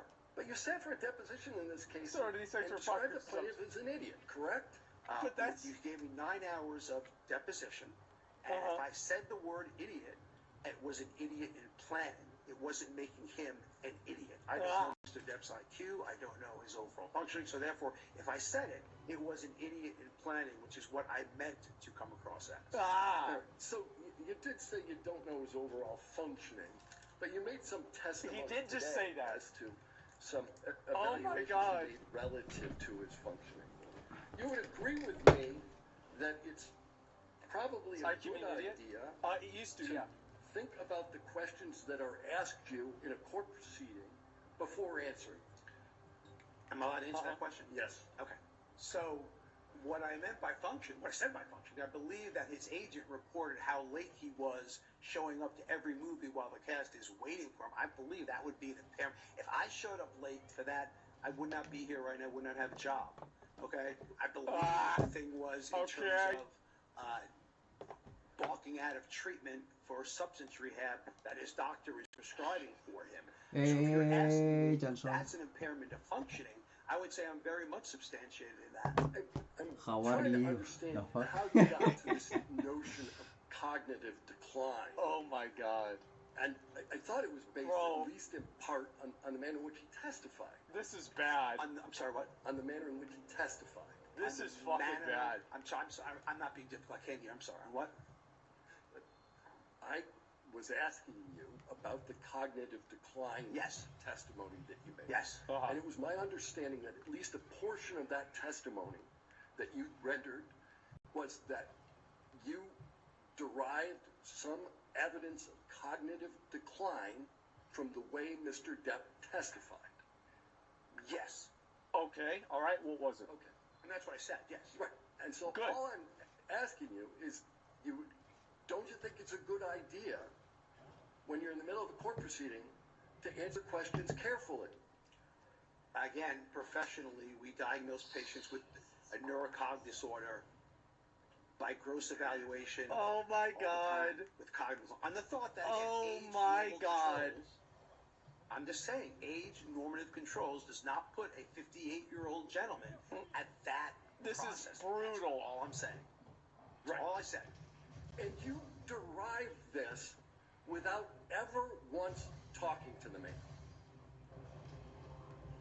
Me directly talking to him. Because we know how I drive him. So you're talking about me directly talking to him? Yeah, you never talked. No, I've never talked to Nah. him. Right. And this Wizard destroyed. exam you gave, This exam just. well, you did talk about Dr. Blaustein, right? Yes, sir. Oh my god. And you understand that the entirety of Dr. Blaustein's medical records are 12 pages of handwritten notes.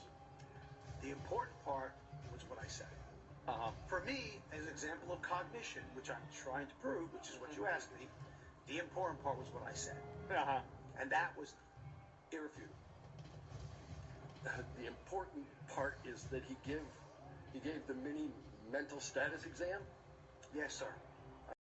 Let's talk about the mini mental status exam. Scored on a 30-point scale, right? Yes. All right. And it's an exam that basically is most often used for Alzheimer's, dementia, those kind of testing. It's an exam that tests cognition in all psychiatric illnesses, not just Alzheimer's. This is bad. It was made for dementia, for Alzheimer's, but is the standard, has been the standard for testing cognition in all psychiatric illnesses, substance use disorders included.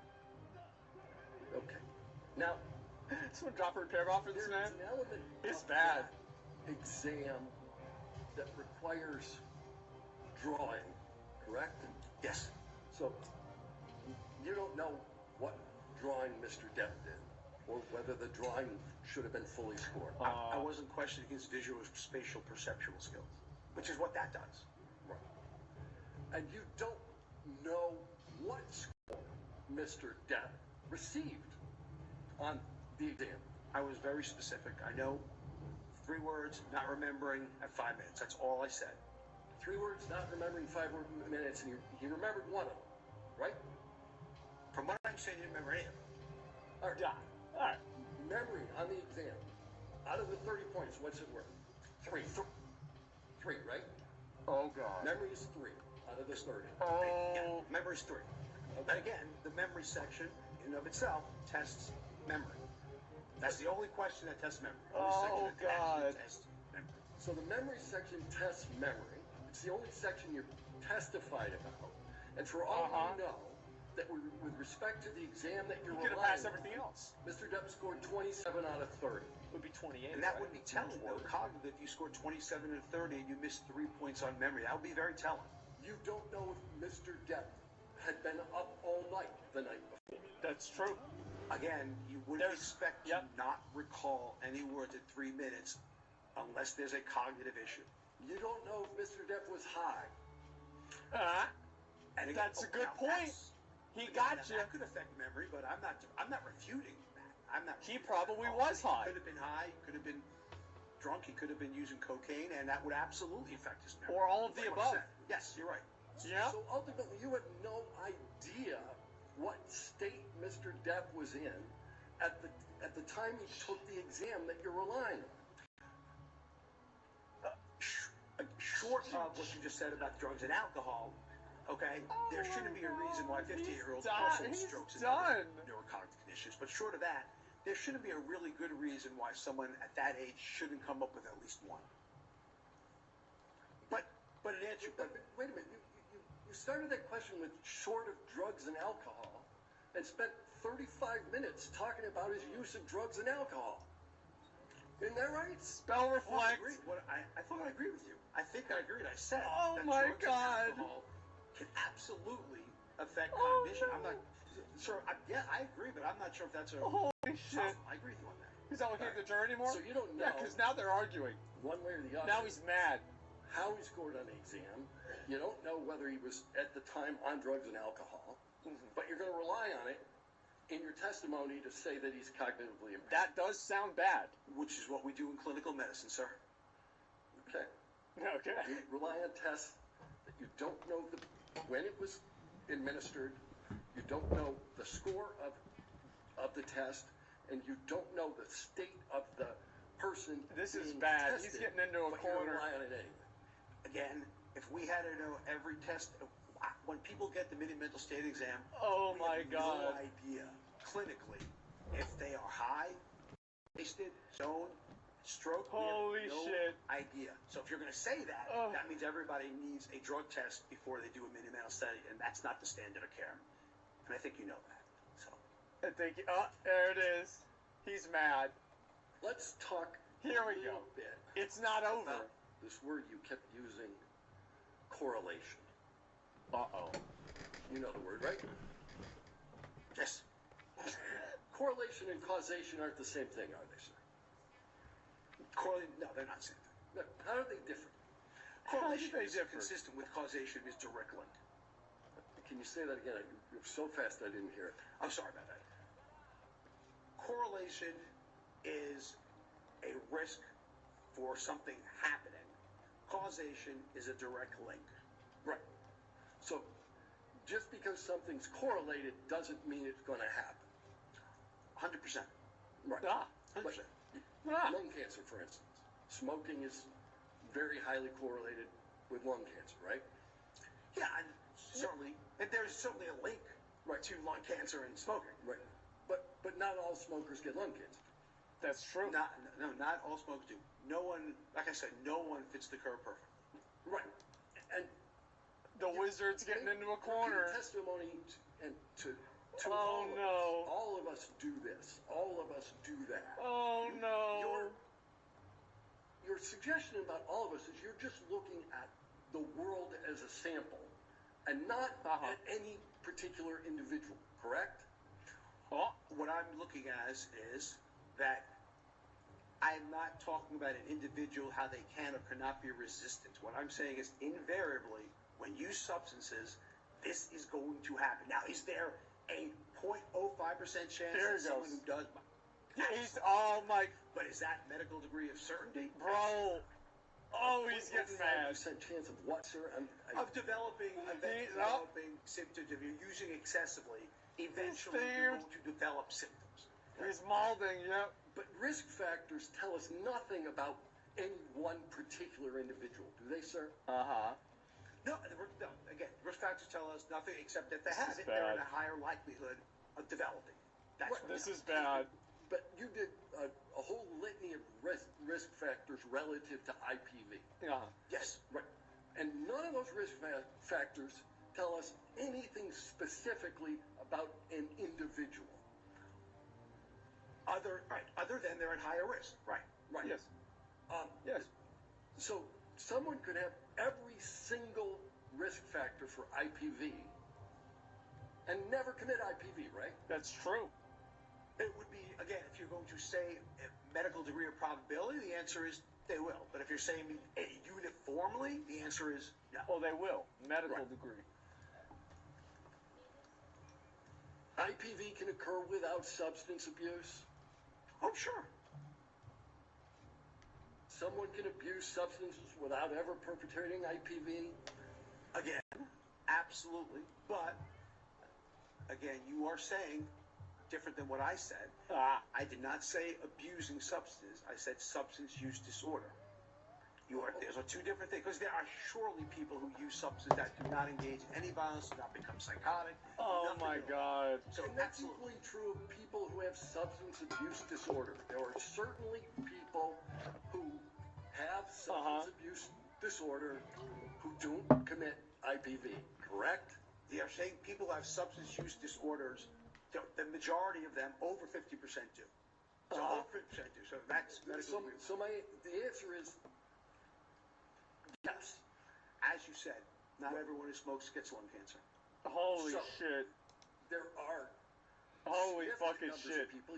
You said it was over 50, so you'd say 40% of the people who have substance abuse disorder don't commit IPV.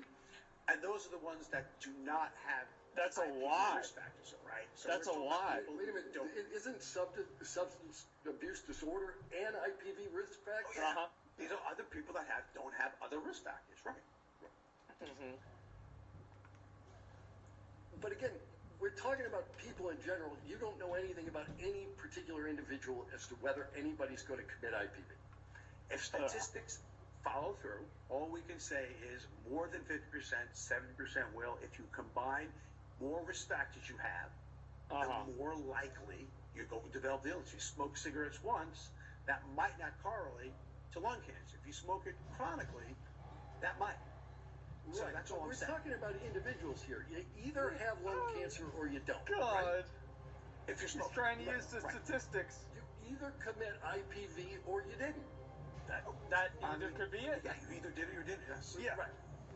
So you took some issue with me because I was asking about substance abuse generally. Oh, now it's getting personal. And Okay, here we go. talk about the disorder. I asked you earlier about narcissistic personality disorder, and you haven't made that diagnosis. You just talked about the traits, right? Yes. And somebody can have these narcissistic personality traits and substance abuse disorder and never commit IPV, right? That's true. So, along that line, about 80 to 90% of people who commit IPV have a personality disorder.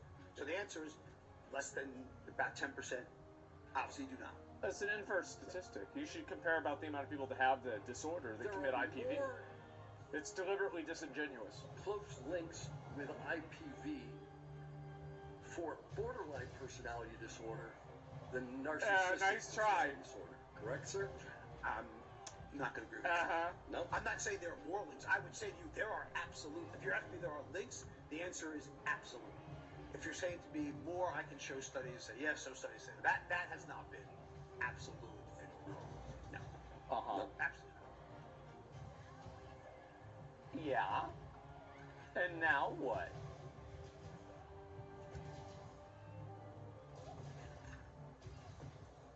He's getting nervous now. Look at his face, bro. He's nervous. He's fucking stressed. He's pissed. MDMA. Oh. What is it? What is it? Ecstasy. Yeah. And what's the normal dosage of ecstasy for people who use ecstasy? Again, I couldn't tell you the quote-unquote normal dose because, honestly speaking, no one knows what they're getting when they're using it, right? It's not regulated, so. But the effects of ecstasy enhance sense of well-being? Yeah. At low doses, the answer is yes. I'm going to gather when you're using it at higher doses and develop tolerance, you develop the sympathomimetic effects, which are not so enhanced well-being. Increased extroversion?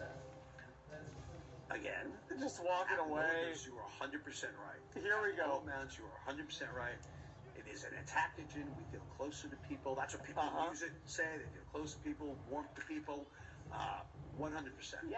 But with continual use and higher doses, it can be fatal. Right. So that's not well-being. I don't know if I call that well-being. So continued use at higher doses, MDMA can be fatal, correct? Correct. Yeah. What if you took 8 to 10 tablets of MDMA? What if you took 8 to 10? Again, He doesn't know how big the tablets are. It's very hard to say. You don't know what it's, what's the word I'm looking for? There's a Contaminated standard. with. Okay, you can't just say, hey, let me just take 8 to 10. But the Wizard Destroyer doesn't care. That's He's not gonna make him say it So anyway. What I would say to you, again, He doesn't care. because substance abuse are unpredictable, they are not regulated. No one knows what they're going to. No one apps has any idea whether it's going to cause this empathic entactogen effect at very low doses, or is it going to cause the sympathomimetic, increase. She's laughing. It's just like a stimulant, like cocaine. Someone Checks the clock. No one knows what's Holy going to happen. shit. It's not regulated, and no one knows what Holy other shit. substances either. Checks the clock while he's talking. Or if you mix it with alcohol. Or mix it with alcohol. No one knows if it's going to be potentially worse. Right. But this is a Holy potentially shit. lethal combination. 8 to 10 MDMA This tablets. is a potentially toxic combination. Can it kill you? Yeah, I mean, it is a potentially toxic combination. That's true. Ever heard of someone cutting off their own finger on MDMA? Have I ever heard of it? Yeah. I can only give you one example. I hadn't seen that one before. I Okay. Hadn't So- seen that one. Sarah, He looks at the judge. that one puts you to Hadn't seen sleep, that one before, right? have you? If you want to phrase a barbiturate putting you to sleep, then the answer is yes. Yeah, you heard Mr. Depp talking about sometimes being on the nod, right? And again, I think I explained Seroquel very well this morning. Good. I'm going to ask him a few more questions. Oh, okay. Okay. Okay. All right. Here we go. Making references to street value. Why were you doing that? Because that's why people with substance use disorder use quetiapine and Seroquel.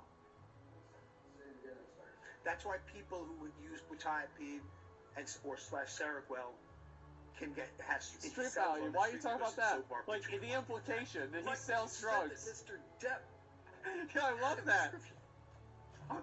There are many substance use disorder patients who have prescriptions for Adderall and quetiapine from their doctor, and that doesn't mean This is they're not brutal. getting high out of it. That doesn't take much.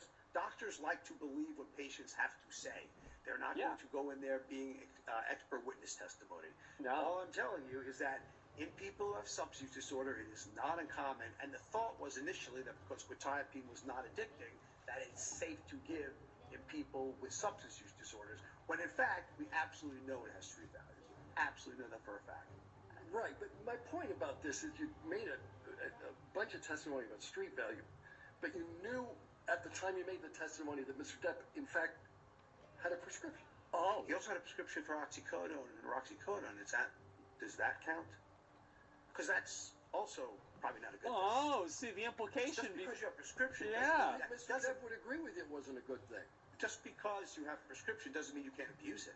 No, I'm not suggesting you're abusing it. I'm just wondering why your testimony was in any way tied to street value when every single drug you referenced, Mr. Depp had legally. Again, you can have prescription substance abuse, and we know that, correct? No, I shouldn't be asking that. We can have prescription substance use disorders. Just gonna start and it's not talking. a common He just starts field. talking We to have the evidence jury. we're living in right now. We can have that. That's not uncommon. Unfortunate, but He's just so great. This guy's amazing. Seroquel. Flip the script. Yeah, now I'm talking. A sleeping agent when used off label. when I saw what? Sleeping agent, Seroquel when used off label. When used off label, it's used. I can be used sleeping agent, yes. Right. So, Mr. Depp's use of Seroquel could account for some of the photos we saw in this in this trial, where he's asleep in a chair. Again, what I would say to you is that if you have a substance use disorder, you are using it to be knocked out. Yes, I agree, but I'm not sure at the end of the day you should have vomitus over you either. I've never seen Seroquel do that. Ah. So when he was passed out in the chair, he also had vomitus over him. I've never seen Seroquel do that ever. One of Neuron. Uh-oh. Drugs you testified about. Now he's talking shit. That one's also he's asleep in a chair. Again, what I would say to you is that if you have a substance use disorder, you are using it to be knocked out. Yes, I agree, but I'm not sure at the end of the day you should have vomitus over you either. I've never seen Seroquel do that. Ah. So when he was passed out in the chair, he also had vomitus over him. I've never seen Seroquel do that ever. One of Uh-oh. Drugs you testified about. Now he's talking shit. That one's also prescribed, right? Yes, it is. And what's the prescription for that? What's it used for? Oh And no. what's its indication, or what's its used what's for? Oh Its no.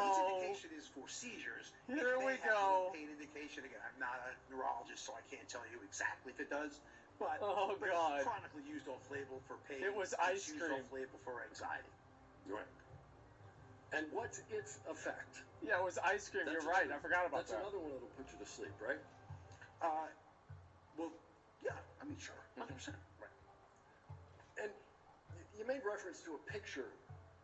That Here we go. There's been testimony around that picture that Mr. Depp fell asleep with ice cream in his hand. That's not vomitus, right? I was told it was vomitus. Okay. By who? He's just laughing. Yep, there we go. That Mr. Depp. By indicates who? that Yeah, from who time to told you time that? He uses an earpiece. I was, yeah, I mean, I I was read told yes. that, yeah. Okay. Oh, you read that? Did you read the testimony of Mr. Wyatt, who told you what was being pumped into that earpiece? Yeah, I mean, if I remember right, I mean, I think it was lines, right? No, it was music. It was music, not his line? Yeah. Okay. Jeez, So what? If Mr. Depp was listening to music rather than being fed his lines, What? does that change your opinion as to his cognitive function? If he was never fed his lines through the earpiece, which I know he was, but read he was. How do we just... That may have been that example. Mr. Wyatt may have said that it was music. I guess the question is, were you having the music during the actual talking of your lines? Is that what you're saying to me? Well, you know, if you can do two things at once, that's a pretty high cognitive function, isn't it, sir? You know, I would it's assume very so, important. yeah. Divided attention is something humans have a lot of trouble in. So, for instance, we have trouble driving and putting on the, using our cell phones and direct. So, divided attention humans actually are not very good at. I'll put that out there. But Mr. In general, not just Mr. Depp. In general. But Mr. Depp is pretty good at acting. You acknowledge that early on. Absolutely. Well, better than me, so I know that. Because you don't act. In fact, you don't know about acting. You're The right. wizard I have no idea about acting. destroyer. How Holy prevalent the use of shit. pieces are in acting. Again, I Oh know my nothing god. Irrespective of the fact you know nothing about acting, you've testified that Mr. Depp's use of an earpiece is somehow a cognitive deficit. So if I was giving a lecture and I was fed my lines, I would think there's a cognitive deficit. So and maybe I'm wrong. Like I said, maybe I could be wrong. Maybe I'm wrong. Hollywood stars get lines fed to them through earpieces all the time, and I don't know. That could be said. It sounded to me to be unusual if you're doing a movie and you don't know the lines. But like you said, I'm just judging on what I do with lectures. Yeah. And that would never happen. If you gave lectures, you wouldn't use an earpiece. Maybe I'm wrong. You're not going to tell anybody how to act. I'm sorry, what was the question? I said if you gave lectures, you wouldn't use an earpiece, but you're not telling anybody how to act. Yeah. Well, I would not use an earpiece during lectures. Right. But I don't know what the standard for care of standard is Hollywood is for that. I have no idea.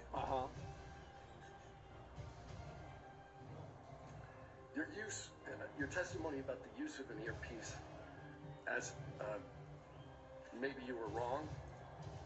You're comfortable with the fact that you may have made a mistake there?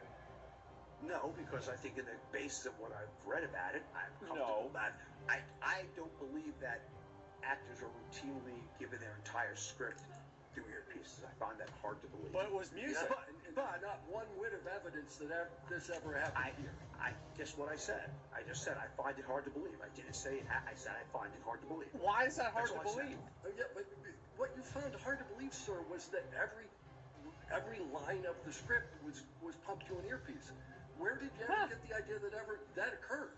That's what I read in the court review. That's where I got it from. This is bad. Holy shit. Whether Marlon Brando used an earpiece?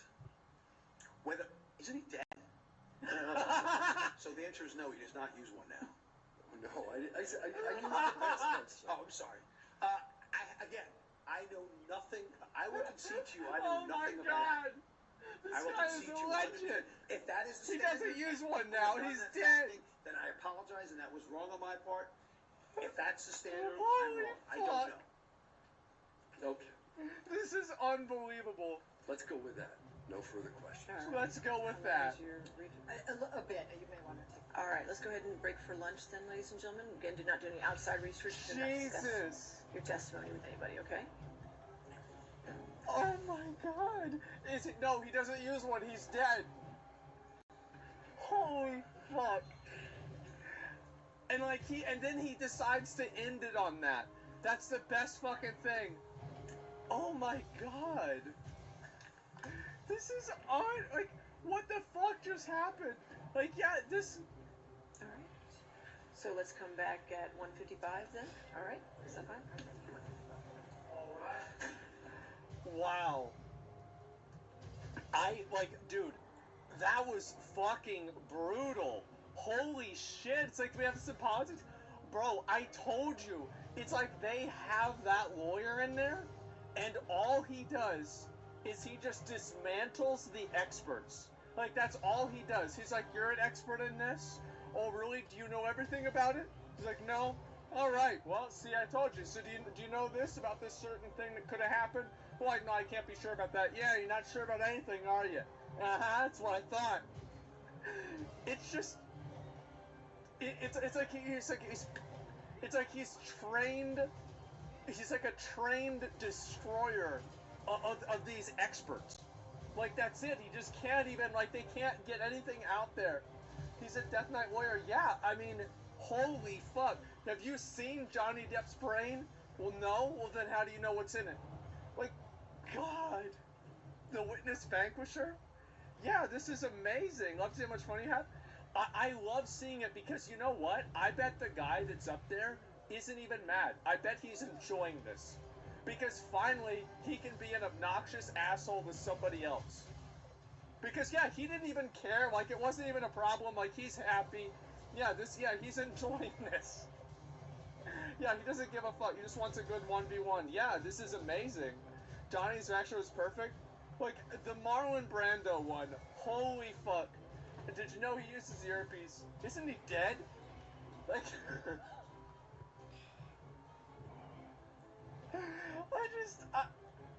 wow.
Me está costando cargármelo, tío.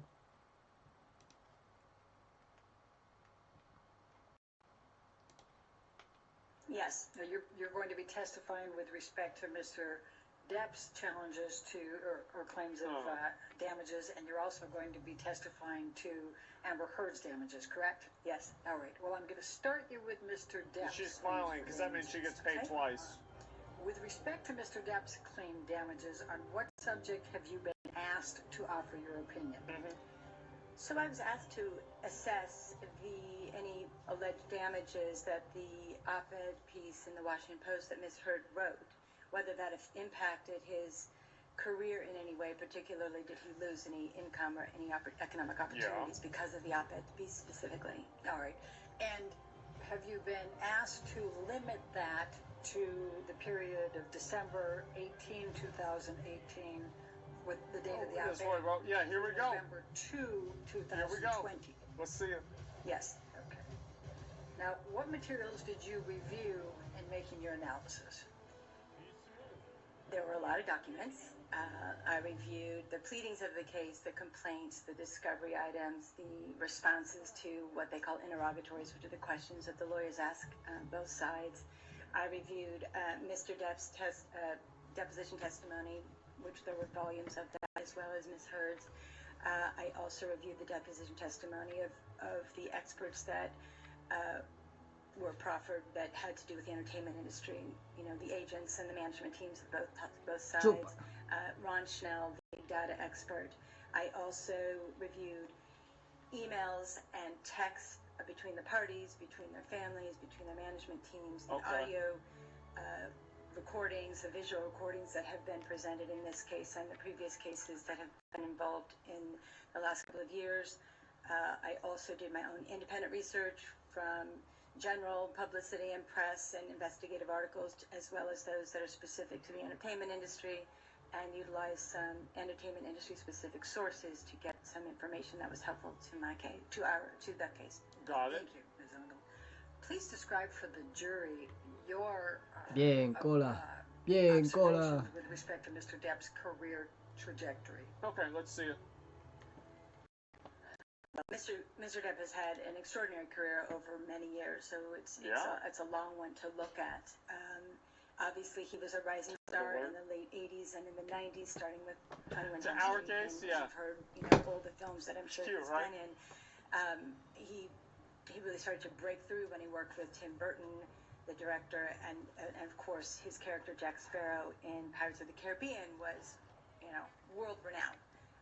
True. Probably his biggest role, and True. he was a well-liked, both critically and within the industry and within the public as a movie star. True. And at the same time, his behavior and both on and off the set, in his personal life and in his professional life, start to interfere with what we would say, what everybody saw was his great talent. Okay. And it started, there's some stories of issues that started back in the 80s and the 90s, but I would say really in the mid-2000s, between 2006 and 10, is when the behavior started affecting his work to a certain extent in terms of lateness on set.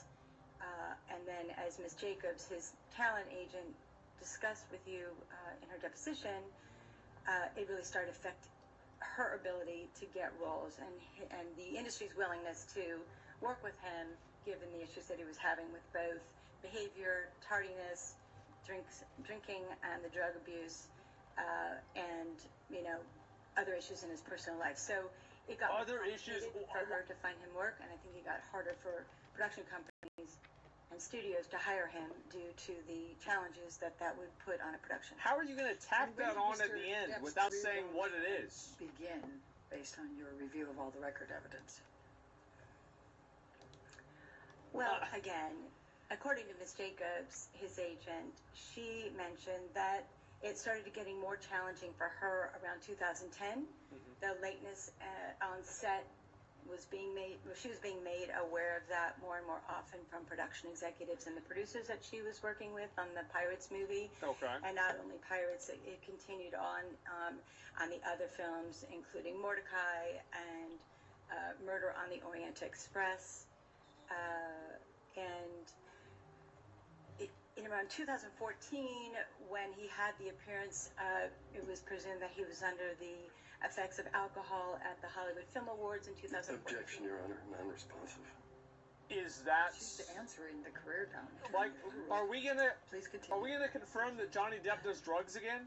In 2014, when Mr. Depp appeared in the Hollywood Film Awards, Ms. Jacobs received many phone calls from both producers, casting directors, and production executives asking her what is going on with your client, why, what's going on with his behavior, can we get him under control?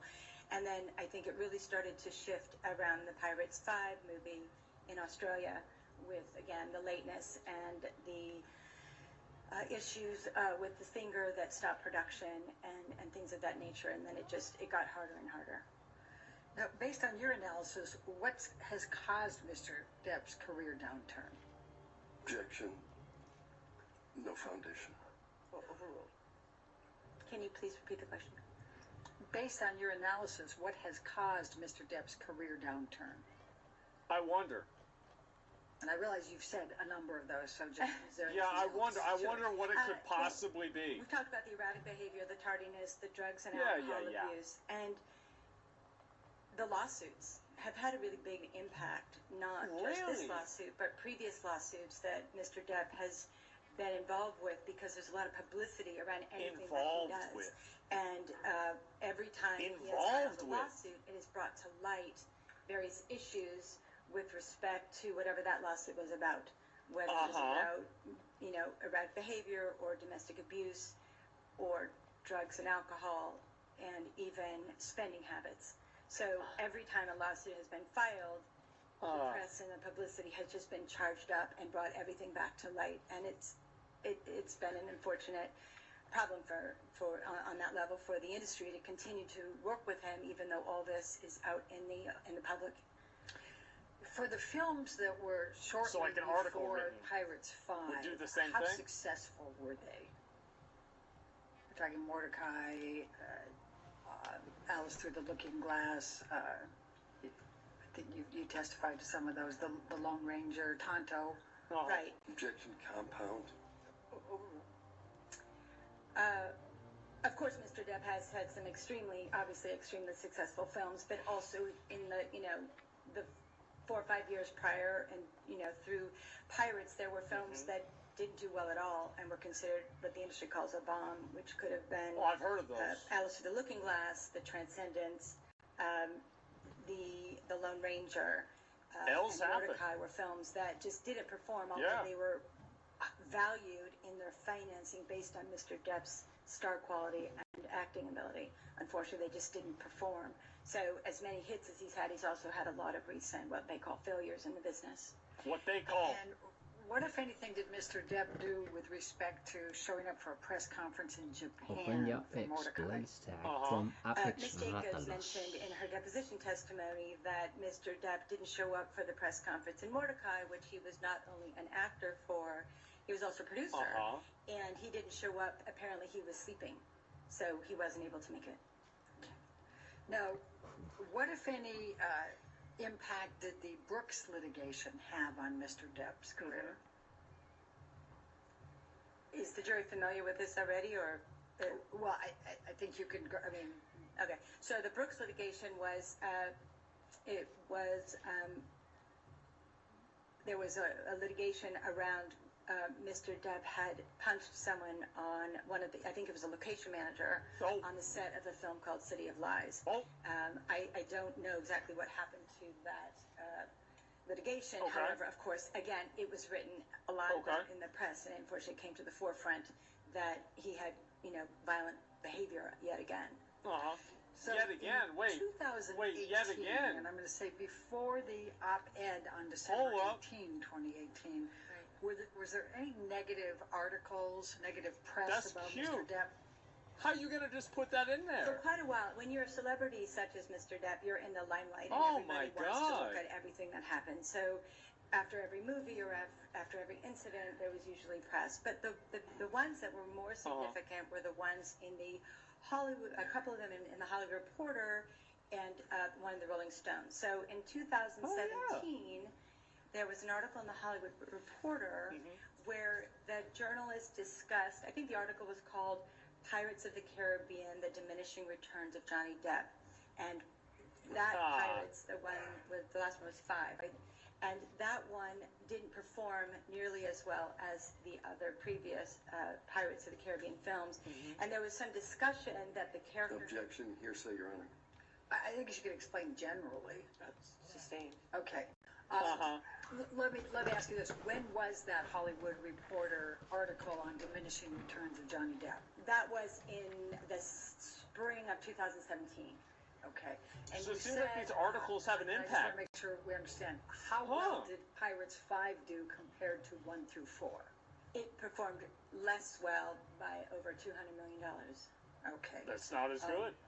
What, if any, other negative press was there in this time frame? We'll take 2017, 2018, before the op-ed. So in 2018, there was the Rolling Stones article that was an in-depth expose on Mr. Depp's life. Again, his erratic behavior, the money he was spending on wine. Objection, Your Honor, hearsay. I think she can give generally, Your Honor, the negative. Sustain, nope. Yeah, sure. Knowledge do you have of Pirates 5 is SJW political ship, so I flopped? Maybe. I didn't see it. Stone article. There were emails between the publicity department and the co-chairs and some of the senior executive Disney that they would forward the articles as they came out, both the Hollywood Reporter article and the Rolling Stones article, and they would make commentary. And Alan Horn, who is the but they didn't do that with the op-ed. Disney used the word sad, and I think one of the other executives used depressing, that their film star was now being shown in this light to the public in a Rolling Stones article. Section hearsay. I just It's like, didn't the other person say they didn't know? Was there any And that was the implication? articles about Pirates of the Caribbean prior to the op-ed in December of 2018? There was an article in October 28th, the Hollywood Reporter, October 28th, 2018, where the journalist had spoken to two writers of the film, and they were talking Objection, about rebooting the franchise. She's entitled to rely on hearsay, and she's just giving the general. She's not approached. Yeah, here we go. Let's go. Think you could stop the warrior? That's not gonna happen. Holy shit. Yeah, objection. I'm telling you, this guy is just not gonna let it happen.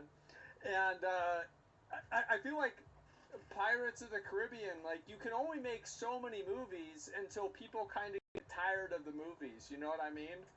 It's like, how many Fast and the Furious movies did they have, and like other ones, right? It's like like Pirates of the Caribbean was played out at that point, and like also Pirates of the Caribbean, well, like, I don't remember exactly like what this was, but like a lot of that is based in real life. Like Blackbeard Edward Teague was a real person, for example. But like that ended, like that was in like a very small period of time, and then it ended. So like they ended it. It's the same with Black Sails, right? Edward Teach. Teach. Was it Teague or Teach? I think actually you're right. It might have been Teach. Yeah, I don't remember. But either way, it was that's Blackbeard's real name. He used to actually, I think he was an admiral or some sort of a captain in the British or the Royal Navy or something like that. Teach. Yeah, I don't remember which one. But like either way, like shit runs its course, man. So without saying what the article said, say what it's about. Okay. So in October 28th, the article was about whether the Pirates of the Caribbean Objection, franchise would hearsay. be rebooted without. Please continue. In the article in October 2018 was about whether or not the Pirates franchise was going to be what they call redefined without Johnny Depp, and that was regarding two writers that were on the project. Okay. And there was one other one I'd like to go ahead, please. So there was another article, there was an expose on the president of production. It was also in the Hollywood Reporter. And this is the one that Mr. Marks, Mr. Depp's expert, pointed to regarding the op-ed's impact on Mr. Depp's career. Yeah. And the online article was, as Mr. Marks pointed out, published on December 20th of 2018. But the same article was in print on the morning of December 18th, 2018, which is the same morning of the op-ed. So that Hollywood Reporter article that Mr. Marks used to say... Objection, no foundation. Please continue. Mr. Marks used that article to show that Disney wanted to let go of Mr. Depp because of the op-ed, but it was actually printed in the Reporter the same morning that the Washington Post article was printed. So there's no way that the Washington Post article had any impact on what the Hollywood Reporter journalist wrote. So they were on the same morning. They were released simultaneously, interestingly enough. Is that the... And the one that was 2 days later was the same article, just online? Same article, it was just online, yeah. Okay, thank you. Now, what, if anything, was there about press in 2018 relating to the Sun and Dan Wooten and any litigation that Mr. Depp was bringing? So a lot of press was about the UK trial in the lawsuit that Mr. Depp brought against the Sun. Yeah, for calling him a wife beater. Title that they used. So there was a ton of press around that. He should have won. It was filed and throughout as documents were being shared with the public, and then of course during the trial itself. Okay. And what is your understanding of when the article, the wife beater article, first appeared? I believe it was in July of 2018, about 6 months before the op-ed piece. And what is your understanding of when Mr. Depp filed suit against the Sun and Mr. Wooten? Again, in 2018, I believe. Okay. June, would it Uh-huh. Yeah. be? Would that, Sounds like a real smear campaign. Would it refresh your It was in the spring or summer. It was fairly shortly after the article, so it was long before the op-ed piece was out. Okay. And what, if any, impact did Mr. Depp's litigation in the Sun case have on his career? That was a really tough one on Mr. Depp's career because every allegation of abuse and every text, every email, all the audio, all the visual stuff was brought to light and made public. And so not only did the public get to see it, but the industry was watching closely. And it's hard for studios, especially a studio like Disney, who's family-oriented, be connected to a star that has texts about burnt corpses and violent behavior in video. Oh. So it was a big conflict. The lawsuit was the problem. To how to navigate that if they're going to work with Disney Star. had a problem with that, but not him being called a wife beater? Impacted Mr. Depp's other litigation? Are you fucking kidding me? Mandel and Bloom have during that time. So defending himself is it? As I was trying to say earlier, Don't defend every time yourself. Mr. Depp brings a lawsuit, Get the because he's fuck such a outta here. well-known public figure, the spotlight goes on him. So every time a lawsuit was filed, whether it was to his business against his business manager, against his former lawyer, even when he fired his talent agent, it becomes news. And then everybody talks about what could have preceded that. Why would that lawsuit have happened? And then they look at the details. So again, the erratic behavior and the financial issues and the drinking and drug abuse was all part and parcel of every one of those. And it was brought to light yet again each time. What is your understanding of Mr. Depp's claims regarding Pirates of the Caribbean 6 and how that impacted? Well, Mr. Depp is claiming that he's lost money on Pirate 6, but Pirate 6 hasn't even been made yet, nor is there even a script that has been what we call greenlit, moved towards production. So I don't know how you lose something that hasn't happened. So I think that's what you're looking for me to. And in fact, since Mr. Depp's damages are limited to November This is such bullshit. 2020 and nothing since, and that hasn't happened, is there any way he could claim damages for Pirate 6? Well, Objection leading. Obviously not. Overruled. Again, you can't claim damages for something that hasn't even happened. Yeah, of whether course. he was in it or not in it, or was going to be in it, or might have been in it, whether it was 2018 or now. There just is no Pirate 6. Not only did he not have a contract even back in the day, 2018 or after that, no contract had been signed for a Pirate 6. It doesn't exist as we... Objection legal conclusion. That's just like, oh my god. I sustain in the last part. How do you know he doesn't have a legal contract? Well, Ms. Jacobs said he didn't have a legal contract, and also his agents at CAA said he had not yet negotiated a contract for Pirate 6. And again, there is no script, so they haven't greenlit it, as we say. They don't have it casted with the director yet. Okay. Based on your analysis, what, if any, impact did Ms. Heard's op-ed have on whether Mr. Depp could claim a loss for Pirate 6? Zero. Okay. And why do you say that? Again, well, many things. The movie doesn't exist yet, so that's one. But even as important is that Disney, in their file for this trial, did not have the op-ed piece as part of all of the information they had read and looked about and discussed. The conversations of Mr. Depp not being in whatever new version of Pirates, the franchise that goes forward, those were in discussions long before the op-ed piece even came out.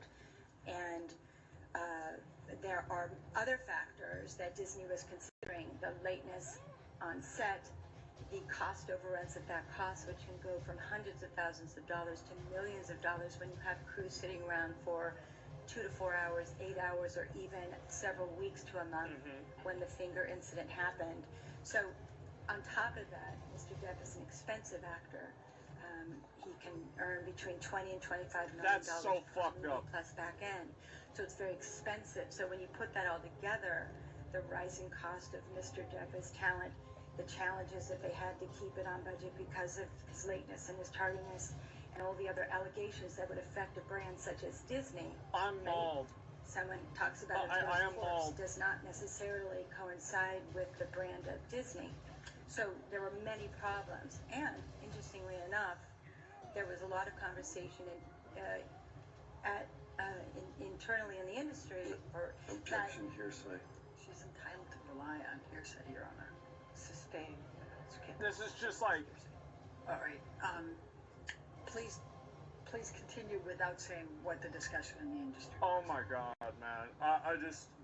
The Jack Sparrow character had been exhausted in terms of where it could go creatively, and I think the studio is looking for a way for it to renew the franchise, but not necessarily base it entirely on the Jack Sparrow character, which is where it had ended up the last couple of years. Okay, And evidenced by the lesser box office of Pirates 5 compared to the earlier ones. and was there any article that came out on November 5, 2020? It's 3 true, days but I don't after believe it. The damages are cut off relating to Pirates of the Caribbean and Mr. Depp's chances of being Jack Sparrow. I think they reiterated the fact that he was probably not going to be in the movie. Now, what impact has the op-ed had on Mr. Depp's career? Very little. Hardly anybody even knew the op-ed existed before he filed suit. If anybody that I know, but certainly not Disney. Okay. And Then why did everybody start what tweeting impact justice has for the Johnny op-ed Depp? had on Mr. Depp's Q scores? Then why did everybody start tweeting that? According to what I read of Mr. Alan Jacobs, On the same day. an expert in statistical analysis, and from my own research on websites that are available to us, Mr. Depp's Q score, or if you're familiar with IMDb, which is Internet Movie Database, which is available to public and to the professional side, I actually never his knew what Q that score stood did for. not change dramatically. It was kind of in the middle, exactly the high and low of his Q scores overall. It was in the middle. It was at like 113, which is where it was a couple weeks before and a couple weeks after. So the op-ed didn't have any effect on his Q score, and that was reiterated by Mr. Jacobs in his deposition testimony. That's such a stupid thing to say. In response to an earlier question I had that people, or that nobody seemed to notice the op-ed until Mr. Depp filed suit. Now, that was on March 1, 2019. Do you recall? Yes, that's when the case. That's so stupid. And why That's do you such a say stupid that thing they to say. didn't notice until then? Because the op-ed piece, for most people in the industry, it's kind so of came and stupid. went without much fanfare or much conversation. It was much more about the. I don't think very many people even know it was written until the allegations were made by Mr. Depp in the lawsuit. It kind of came in and out of the radar very quickly, if anybody even saw it at all. They had the graph that Between showed December 18, 2018, the fucking and November tweets. 2020, November 2, 2020 Like, window here, has Mr. Depp continued to star in films? So, Mr. Depp, the article the op-ed piece came out December 18 and 20 of 2018. In January and February of 2019, he shot a film called Minamata, which was an independent film that it was what we call a passion project. He loved the script and wanted to do it. So he was able to film that after the op-ed piece. sure. And then the Dior campaign, Sauvage, I don't know the exact dates of filming, but I know that it did air throughout 2019. And it's my understanding that he still may have that contract with Dior, so he continued that product endorsement. And then in in the spring and the fall, I believe it was, Mr. Depp was able to do press for the film Waiting for the Barbarians. He went to the Deauville Film Festival. He went to the Venice Film Festival. He was well received at the press conferences. You know, life was at the same level for him in terms of his popularity over in Europe. They were still, he was still working on press for the films.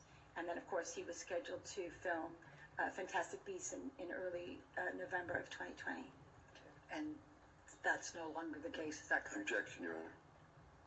What's the objection? Can we approach? Okay. Okay, let's think about this. The IMDb rating is his public perception. Is that right? Like, I'm pretty sure that's like his in general public perception and just kind of like how people look at him. Right? Yes. No, what is it? What is the IMDb rating? Yes, no. And that's no longer the case, correct, on Fantastic Beasts? I don't want you to say anything more than that. It's per film. It's no longer the case, correct. He's Shouldn't no longer be, but in it that could be. film, correct? He was It's a paid gauge for, of but he hypeness. does not star in the film. Okay, thank you. Now, what if any effect did the Here we op-ed go. have on Mr. Depp's fan following? I don't know I don't think it had any effect on his fan following. Again, That's his true. scores didn't shift, and he clearly has a strong fan base. So then it clearly, In your all right. opinion, what or who There we caused go. damage, if there is any, to Mr. Depp on his career and reputation between December 18, No, she just said it. 2018 and November 2, Okay, 2020? Objection, speculation. Overruled. Mr. Depp, and why do you say that? Well, again, filing the lawsuits, bringing to light the issues, is Mr. Depp doing that on his own accord? And What? any statements that were made by his team, Mr. Waldman or anyone else, is associated with Mr. Depp, and those statements that came out, the defamatory statements, which we'll talk about in a minute, were also put out by Mr. Depp's team. So, in actuality, he's causing his own demise by bringing these lawsuits forward and continuing to kind of ignite the fire. It's his of fault for defending himself. Negative publicity around Yeah. both of them.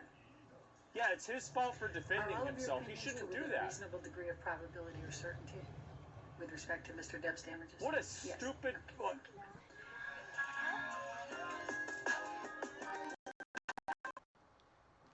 Did you review the I reviewed deposition and doesn't he look like testimony old of Dr. ninja? Holy shit. Dr. Curry? Yes, I've yes. Oh my yes, I reviewed God. testimony of Dr. Curry. I reviewed Dr. Curry's reports. I Oh reviewed my Dr. god. Curry's You guys see that? Like, Okay. And what How'd if this did you happen? review the deposition and trial testimony of Dr. Hughes? Yes.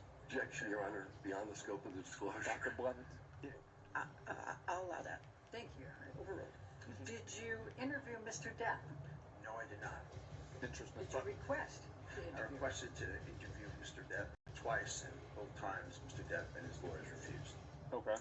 Dr. Spiegel, I'm going to ask you some questions in this case respecting your opinions and the opinions you have formed and the bases for them. And I'm going to ask you to provide me with, in a reasonable degree of medical probability or Okay. certainty. Can you do that? I think he could Okay. probably do that. Sure. On what were you requested to analyze and opine in this case? So it's fourfold. One, I was asked to opine about the risk factors Opine. that are associated with intimate partner violence and behaviors that are shown, risk factors that are shown in intimate partner violence to be consistent with behaviors that Mr. Depp has demonstrated. Two, I've been asked to opine about the acute effects on alcohol and substance use, and I mentioned that including mood, behavior, cognition, functional impairment. Three, talking about the psychological profile, if you would, of, is there a question? I'm sorry. Oh, No. okay. Of psychological and That medical was the door. sequelae of patients who have suffered intimate partner violence and perpetrated intimate partner violence, and whether or not Mr. Depp's behavior is consistent with that.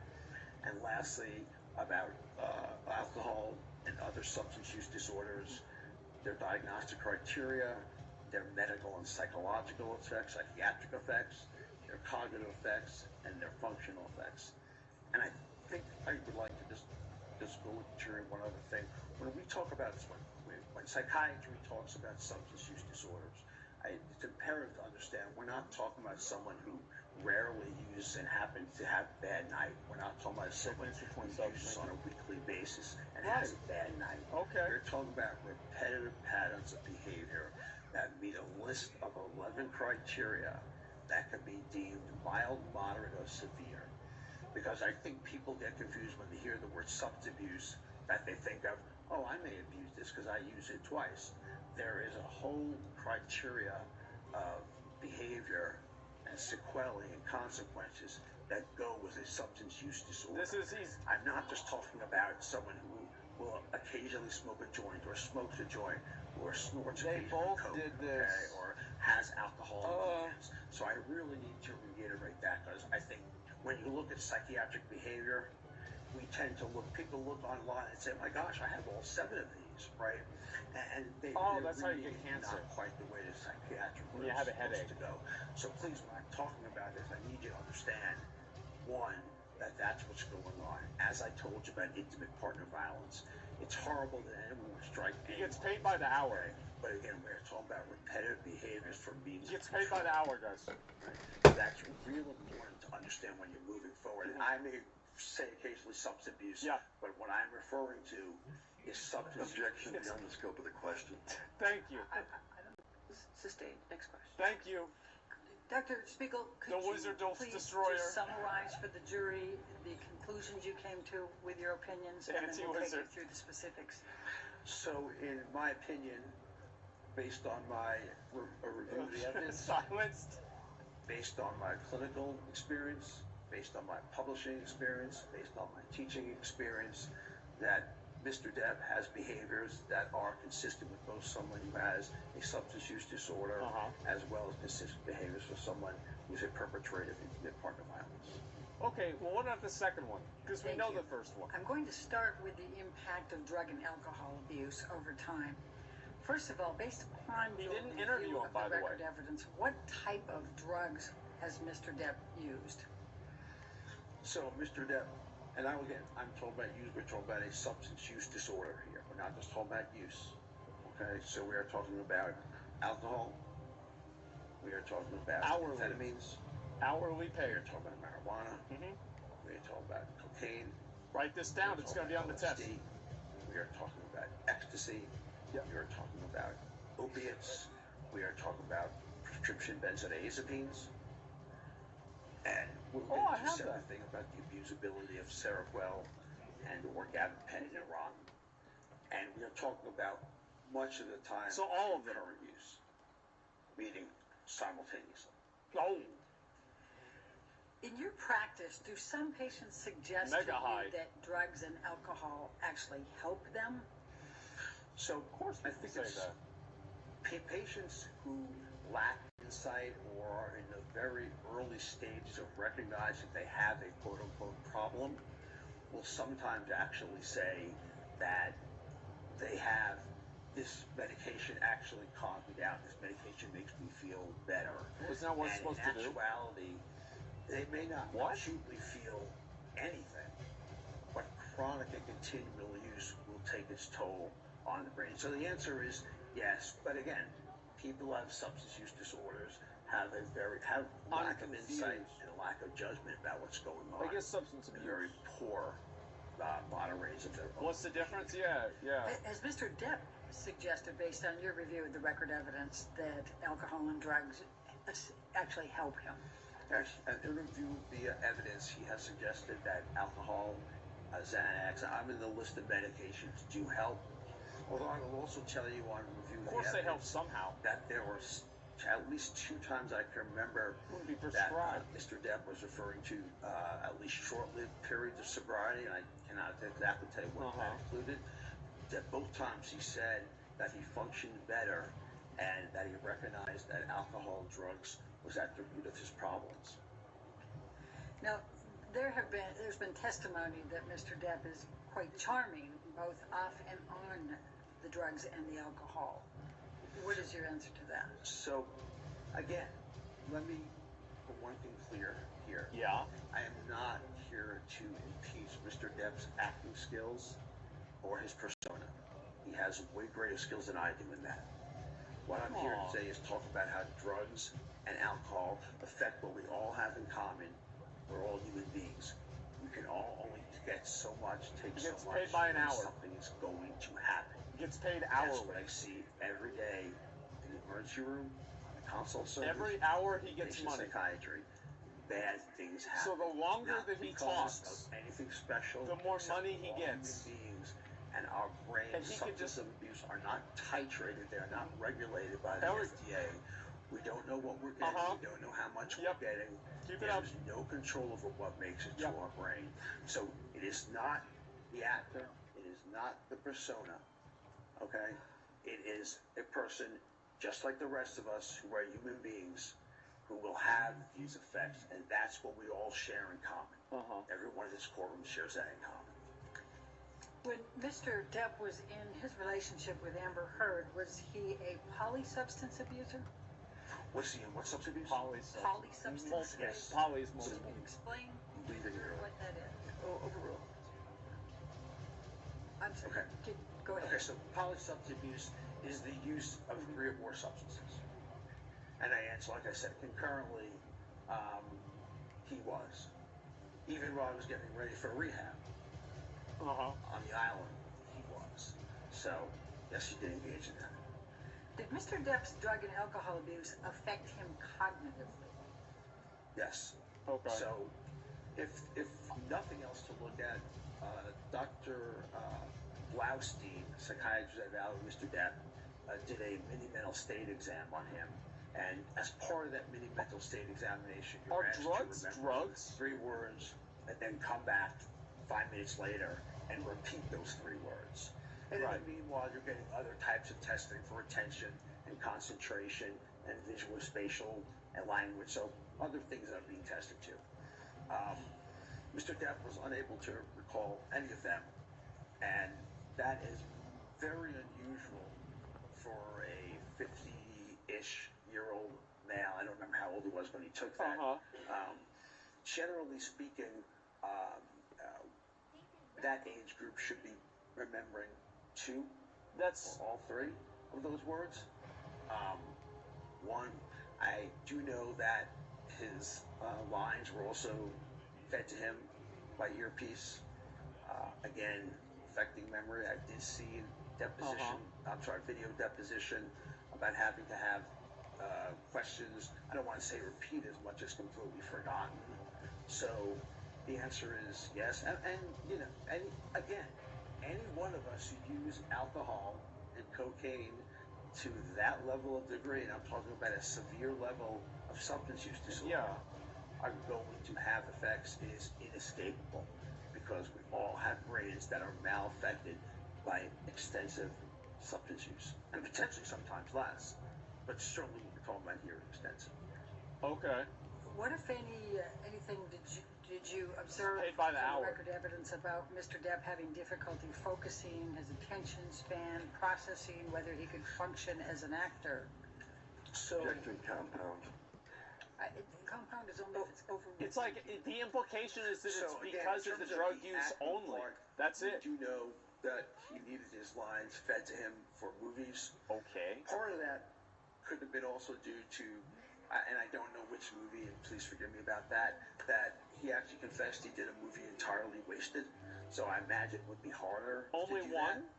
That. Additionally, like I said, when I looked at deposition, you can tell that the processing speed was down. His thinking rate was down. Obviously, yeah. If your thinking rate is down, and I'm not talking about, again, I'm getting older in life. I'm probably not as sharp as I was at 25, okay? Oh, sure. But I'm talking about so slow that when we're trying to move on to other questions, we're still trying to answer the original data that's presented to us. So attention span is very much impaired. And if your attention span is impaired, your memory is going to be impaired. It is inescapable that that's going to happen. So all that comes into play, and that's what I witnessed in the video deposition. Fortunately for Mr. Depp, I do see that during this trial, his cognition has improved somewhat, which will happen if you are sober. So I commend him on that. But again, I'm specifically referencing the time with Ms. Heard and Mr. Depp's relationship. So we're talking about that. What, if any, observations from the record evidence did you have about Mr. Depp having alcoholic blackouts or foggy mind? Again, there were reported times where he would be essentially, quote unquote, passed out drunk. You saw pictures of him passed out drunk and not be able to remember what he did, which is, again, if you look at the record evidence, you will see that, and this is linking intimate partner violence and substance uses together. I know we're going to get to that. Okay, good. Which is basically, if you have blackouts and you're using alcohol or using cocaine, it's going to be near impossible to remember what happened the night before. I don't think I'm the first person Sure. that's ever told you that alcohol can cause blackouts, and basically alcohol Sure. decreases a brain chemical, glutamate, which is involved in memory formation. Okay. If it Vamos a echarme una más y a sobrar.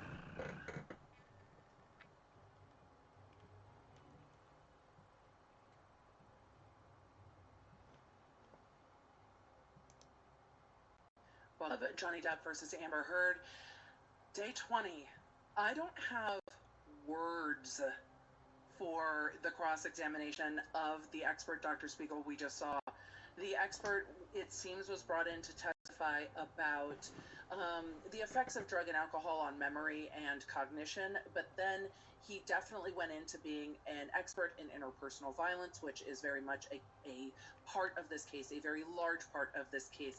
But it seems that he contradicted some of their prior expert, Dr. Hughes's testimony, and then the cross-examination, I think, was absolutely devastating, including the reveal that during the deposition, this doc apparently called Johnny Depp an idiot. So I am going to be very interested about how they try to fix this in redirect. Again, this is one of Amber Heard's witnesses, another expert. Will they call Johnny Depp next? How are they going to redirect this witness? And isn't their eye on the clock in this case? Because it sure needs to be, because they are at a 10-hour disadvantage. So Depp's team is going to have, I think, at least a witness or so that Heard's team is going to be very restrained on cross-examination with. And we know that they're going to try to call Depp, and he talks very slow. I think they're going to try to call Depp immediately after this expert to try to show maybe the cognition impairment and the way he speaks. I don't know if that's going to be the serve they think it is. Maybe it will be. I've got snacks. I found this in my cabinet. It's not jelly beans. I still haven't gotten jelly beans, but we've got some kind of sour gummy candy something, and then some lunch that Dr. B left for me with a smiley face. So with all of that, you guys, thank you so much for your support. I will do my best to get to Super Chats, put a Q or a question mark or a question in front of it. I know it takes up space, but it makes it easier for me to answer those questions. And with that, we should just get rolling. Thank you for being here. And we are on the road to 480. So, I mean, to 500K really. So if you're ready to be part of that journey, just do the YouTubey things. Let's go. Hey there. If we haven't met yet, I'm Emily D. Baker, the badass lawyer and everyone's favorite legal commentator. I'm the host of The Emily Show, and I break down the legal shit behind the news and pop culture stories we all want to talk about. I have been a licensed attorney for over 15 years. ¿Dónde coño This está is la not legal frenesí? advice. I should warn you, I'm a big fan of the cursey words. This channel is where the law nerds unite to talk about facts, not fuckery. All right, we should have, well, court should be resuming in just a moment, so we will get that pulled up. Emily, have you shared your screen yet? No, why would I do that? We're professionals here. We are professionals here. It's Emily's own version of WAP. We are professionals. So I'm going to get to a few questions. Let's just peek in with where we're at. We're the road to 480 is happening. It's happening right now. Question, wouldn't the doctor's testimony hurt Amber as she is the only one with a diagnosis?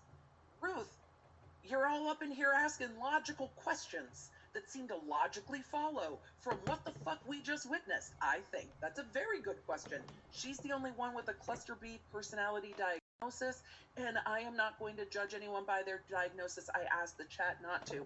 But in the realm and scope of this testimony, the witness said, and it was one of the bigger notes I made, that cluster B traits are a huge risk factor. Huge, big, huge. He said huge risk factor for IPV. And the only one with cluster B diagnoses in this case, as is known to this jury, is Amber Heard. Is Amber Heard. Somebody's asking what happened to this morning's stream. Nothing. It should be still up. I cut the streams at lunch just in case anything happens. I've had streams restricted for copyright because of CBS and the James Corden show, but I don't think there's anything wrong with this morning's stream. We switch streams midday, so I don't have buffering issues, but I will let the, we have help on this end to deal with that. Question, what happens if Depp wins and Amber is unable to pay the $50 million? Well, if she works in future movies, wages will be garnished. They will try to sell property. Can often make a completely separate case to the actual case. And collections often end up with property being attached and then going through court. CEG, my coverage of Tom Girardi, he had clients win cases and they had to attach all of his property and put liens against his personal property. So if it's sold, they got their money, and they still didn't get their money, and now there's a bankruptcy proceeding. So what I will say is intentional torts like defamation with willfulness are not dischargeable in bankruptcy. So this is something, if there is a judgment that can hang on for a long time. Question, why was a medical examination of Johnny Depp blocked? The court denied it. I have to go through those filings and those motions. They were a while back because it was around the same time Amber Heard was. And this is, again, if I am remembering correctly, part of the underlying thought process or ruling was that Amber Heard had brought it at issue because she had brought into issue the PTSD diagnosis. But Depp has admitted and opened the door with, not opened the door, but agreed to the stipulation with medical records coming in. They both did. But the only thing at issue is his memory, but he didn't put it at issue. He's not saying I can't remember. They are, but I would have to go back through those rulings. They were a while back. Does resting the case count towards their 6 hours? No, resting means you're done with witnesses. So what I'm expecting to see this afternoon, just for a quick recap, if you will, this afternoon, we are expecting to see more witnesses from Amber Heard. At some point, Amber Heard is going to rest her case, which means I got no more witnesses. I got nothing further, Your Honor. We got nothing further. I wish I had just rewatched My Cousin Vinny, because at some point there was like an I got nothing or an I got nothing further, and I can't remember. It's been a busy morning. I'm still shook. No more witnesses. Then it will be rebuttal. Johnny Depp's team will have the opportunity to call more witnesses, and that process will go very much like a normal witness process. A direct examination, a cross-examination, and a redirect. When rebuttal is done, they will rest, and then we will get jury instructions and closing arguments. That is supposed to happen Friday. If they get done faster than that, anything is possible. They could bump that forward by a day. I don't know if we're going to get there, seeing that we're getting into the afternoon with this witness. We anticipated Amber Heard's case potentially resting today, but we still have that motion to strike, and that is going to be fiery. We get to see Ben Chew be Ben Chew. And you know what? Rottenborn, for all that the way he responds to cross-examinations annoys the pit when he's like, that annoys me. That's just stylistically. I'm just, as a human, annoyed. Rottenborn has a lot in this case. Oh, we'll get to this. Approximately how many times have you served as an expert? I've been involved in somewhere between 85 and 100 cases. Been or would have been more prompt within the range of those other actors. What, if any, comparisons did you make respecting endorsement deals of these actors with Amber? You know, again, all those actors that we've talked about all did multiple endorsement deals after their big movies or after their big series of movies. You know, Jason Momoa is on, Rocket Mortgage and Harley Davidson, as well as, 5 or 6 other companies. Zendaya is Lancome and fashion and water and jewelry, and Gal Gadot and Chris Pine and Anna de Armas. They've all done either a couple or many. Document 2 is in the face of domestic abuse. I mean, it's possible to ask, did her own op-ed put a target on her? And again, the op-ed says that she faced the wrath, that she reported DV and faced the wrath. And the chat brought this up earlier, and I saw it in a super chat earlier. So if she's saying she faced our culture's wrath for speaking up against DV, that goes back to her TRO, presumably. And the TRO was in, hold on, I have a note. The TRO was filed in what, 2016? So if the TRO is filed in 2016, and then she's talking about facing our culture's wrath in her op-ed in 2018, and Hollywood is protecting a powerful man, wasn't the downward trajectory there? But then they're going to argue, no, Aquaman happened between the TRO and the op-ed, so it's not the op-ed. That's, I think, the argument there. I had no idea who Amber Heard was other than her relationship to JD, and I'm in the entertainment industry and a film addict. She didn't star in Aquaman, and she's always been a co-star. 20 mil would seem a massive stretch. The jury might think so too. They keep stretching with Aquaman being the most successful movie of all time ever. Like, why the hyperbole, y'all? Why the hyperbole? I'm going to see if there's anything that Chanley Painter has had to say. New. Let's see. Nothing new. Let's see if James from Court has tweeted. I'm going to go look and see if there's any tweets about how the jury's responding to things. Jurors are not liking this testimony. At least 3 to 4 of them are expressing negative facial expressions. That was 2 hours ago, so that was during the Dr. Dislikable, I think, is where we're at. I heard audio from court. Let's see. I heard audio. I heard audio, and now it's gone. Let's see what happens. All right.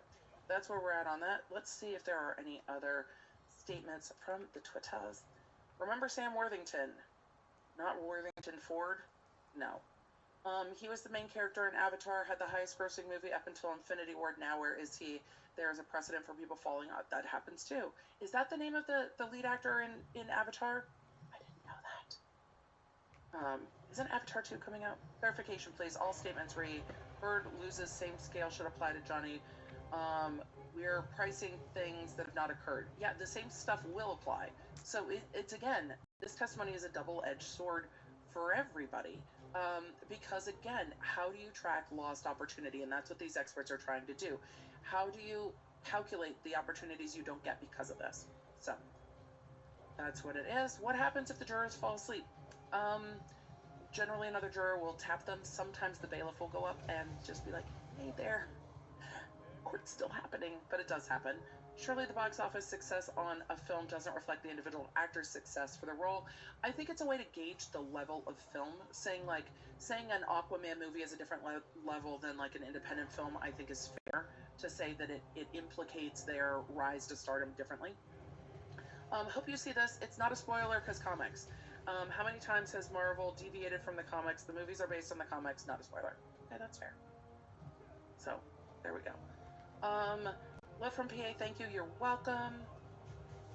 Why is it that we can't assume JD loses Pirate 6, however they can't assume Amber loses for the next 5 years? Well, because that's their testimony, but I think the jury's going to be the same way you are, going, well, he had a price set for Pirate 6. There was a rate locked, but the project hadn't happened yet, so it's speculative. Just like with her, she had a rate locked for Aquaman 3, so it's speculative as to her. It's fair. Lawyer Andrea Burkhart tweeted, there is a law in Virginia saying cross-X is basic right, which can't be denied by time limits. Her team will risk it. That's interesting. I'll go look that up. I don't practice in Virginia, but I will look that up. I wonder if that's in a civil context or a criminal context, because those are two different things. Can't Johnny do the same? I mean, Paul similar. He already did. Okay, sure. While we do that, can we have the witness take this? So they're approaching. So that's what's happening right now. We're going to see where we are, because we've now zoomed past 483. So for all the 147 of you, thank you guys for the support. They are up at the bench. We're going to pull that up. Question: if Disney was worried about losing time and money with JD, what happened because of Australia accident? Doesn't it make Amber Heard responsible for it? Only if you believe Amber Heard's responsible for the finger, which they are arguing she is not. So, hi from Estonia. Hello, first time catching you live. Thank you. My husband, psychoanalyst, laughed his ass off along with me while listening to Spiegel. Spiegel was an adventure. I'm gonna have to rewatch. That might be a whole podcast episode of its own. Question: is Hand the big guy from Warner Brothers testifying tomorrow? Don't know. Excuse me? Your sound mixer? Yes. All right, we're ready for jury? It's up to you. The sound mixer is a comment going maybe to the white noise that plays while they're at sidebar. Could this swing the other way for Depp? Hugh Grant, I don't know. We've already had Depp's experts. They're going to try to do it. Rottenborn looks like he's standing up slowly. He's like, I'm up, I'm tired, I'm here. Ugh. And it's a lot darker in the courtroom today. I don't know if all the blinds are closed or if it's the weather. It's very gray here today. Just wanted to say thank you for all the time and hard work. You're welcome. I'm happy to be here. I mean, happy and tired. Question: chain of causation came into consideration if no actual evidence of abuse in the first place. I think that's the entire argument during closing from Depp's team. Question: what does the pandemic come in? I don't know why nobody's brought it up. All right, be seated. All right, I don't know. Cross-examination. Do you think they'll bring up the Warner Brothers press release? Good afternoon, Ms. Maybe. Hello, how are you? Great. We're great, Sir, citizen. you repeatedly testified about what you were asked. Goes to damages, yep. Depp Waldman statements. To damages. Oh, let's make this bigger. You don't have any knowledge whether Mr. Depp knew of the statements that Mr. Waldman made, do you? Only with association with Mr. Waldman, correct? You don't know when the first time Mr. Depp learned about those statements? I don't know. No. And the association you're talking about is that Mr. Waldman worked from time to time as Mr. Depp's attorney, correct? Objection, Your Honor. Very may we carefully. approach? Okay. Really? So the association with Depp, again, to get to the Waldman statements being defamatory, you've got to get to the fact that Waldman was an agent for Depp at the time the statements were made and other things. So it's asking, why are you assuming that these statements are attributable to Depp? Do you think they're forcing Whitney to be there? Like, I don't know, she's testified. I don't know if she wants to be there. She had mad face on the other day when she was in court. The judge looks dumbfounded. Like, is this the argument I'm hearing right now? So, we'll see. Could they have made a pretrial motion not to discuss COVID or afraid it could be used against JD's? If it applies for one, it applies to all. Rachel, it's okay. I never assume super chats. I try to get to questions that are chatted and not chatted. So you being here is supporting the channel, and I appreciate it. Everything else is tremendously generous, and I am always grateful. I'm always surprised. I understand that you're testifying as a damages expert. So the court said kind of move two on. hats, talking both about Mr. Depp's damages So the court said kind of move on, about which is fair. Ms. Heard's purported damages. Let's talk about Ms. Heard's damages first. You understand that you have to testify as to damages that resulted from the Waldman statements, correct? That was my analysis. Most of your testimony, however, Likely. was just simply testimony about things that occurred after the Waldman statements. That's what I was tasked with, yes. Right. The mere fact that there were activities after the Waldman statements No! doesn't establish that the Waldman statements caused any damages, does it? When you look at the time frame of when the Waldman statements came out, and you look at what was going on with Ms. Heard's career prior to the statements and what happened after the statements, it's very clear to make that correlation that they were caused by those statements and the campaign that followed afterwards in terms of the negative social media. Well, all right, that's an interesting thing because the witness actually described the notion of what's correlation and what's causation. And correlation does not imply causation, does it, ma'am? I'm not an expert in semantics. Okay. But you're an expert who is purporting to say that Ms. Heard lost between $45 and $50 million. Snappy. I'm trying to understand where you Correlation put and the causation link is not semantics, between though. the Waldman statements and all the other activity that occurred since then. As I stated and very clearly wanted to make sure that everybody understood was that it was a time frame between which the Waldman statements were made and the negative decline in her career. I agree with you, it's not started semantics. happening and in discussions with her agents and her publicists, there was a very tight timeline and a very close link It was to sassy. when those statements came out and when was everything sassy. started pulling It was away funny, from Ms. though. Heard. Right, but It's what funny. you're talking about is just a link in time. You do not put any causal connection between what Mr. Waldman purportedly said and the damages that Ms. Heard purportedly suffered. You have no idea whether Mr. Waldman's statements caused any damage to Ms. Heard, do you?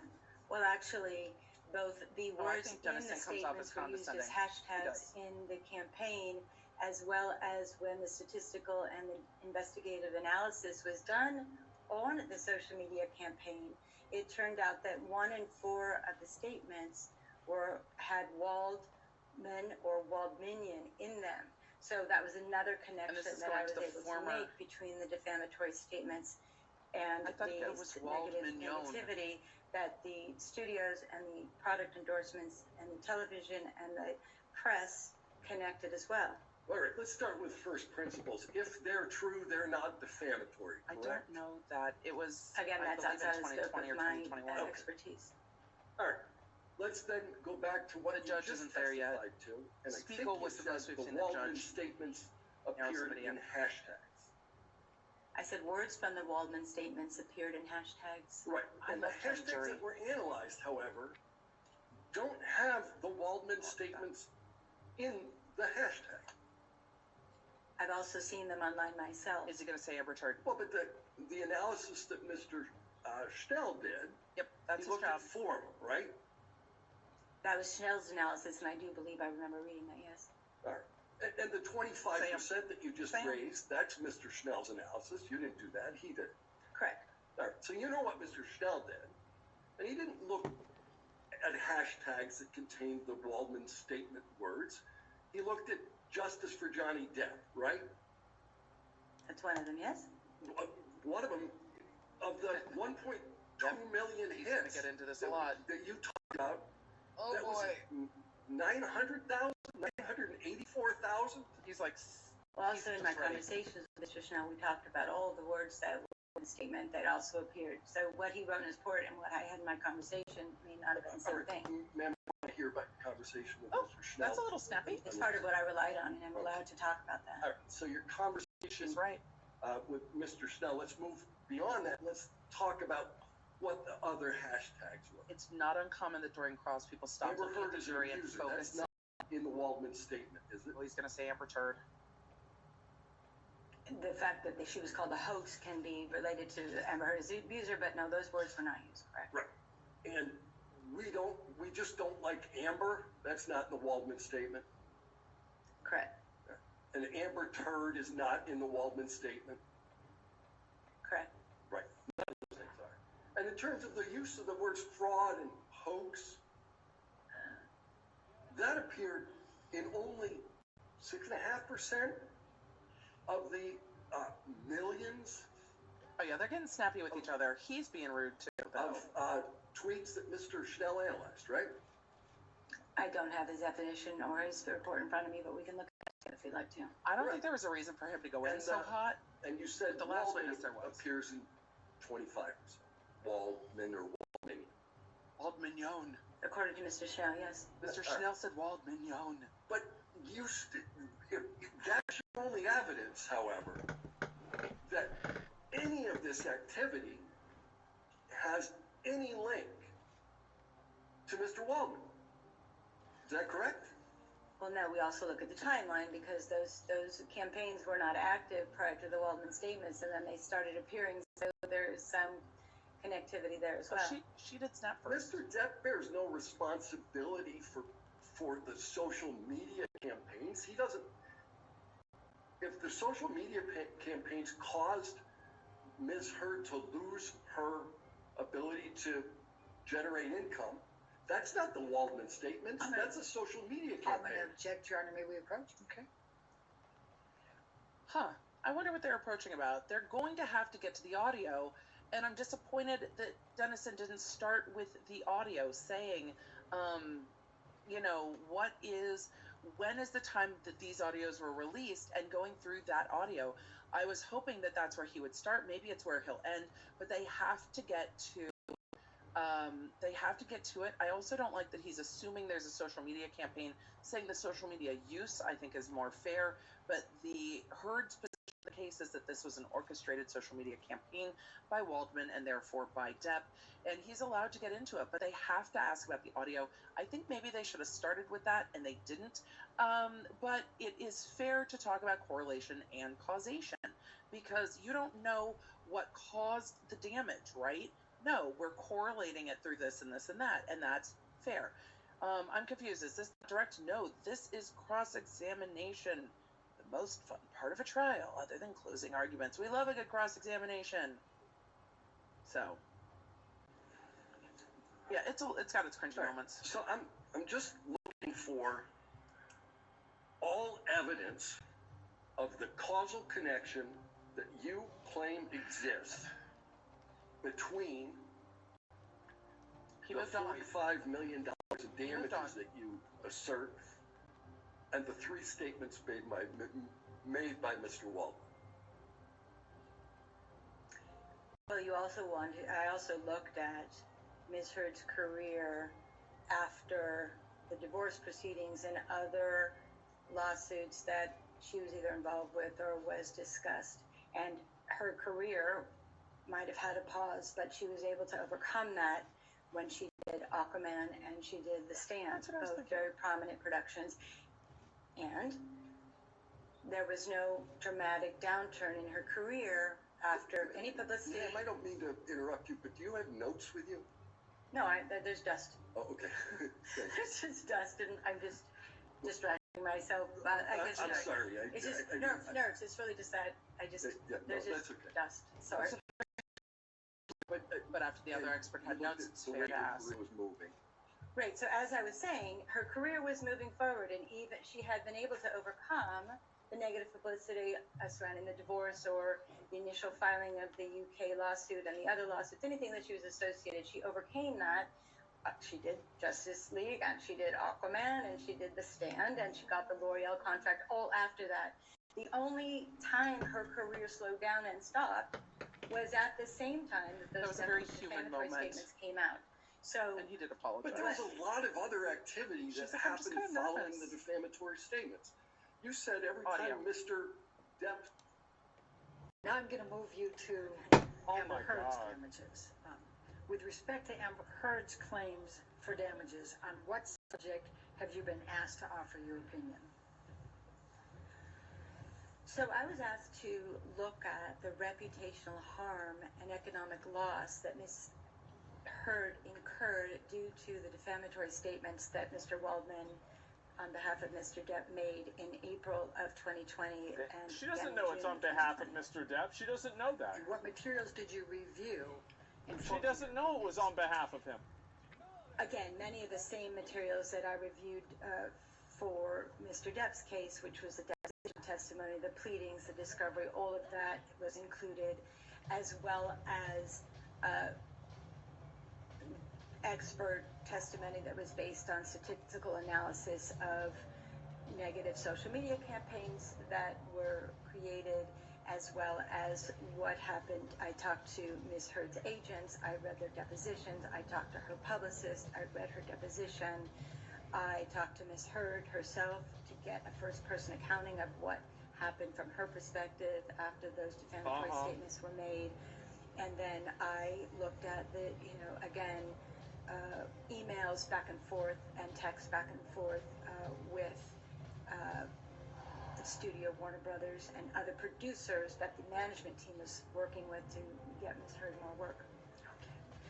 Now, before I go into the questions that I'm going to ask, I'm going to go ahead and just kind of define this so that we're all on the same page going through it. The jury has seen the 3 defamatory statements. They're defendants 1245, 1246A, and 1247. And I'm just going to refer to them as the Depp/Waldman statements in asking you all these questions. Will you understand what I'm talking about? Yes. Okay, good.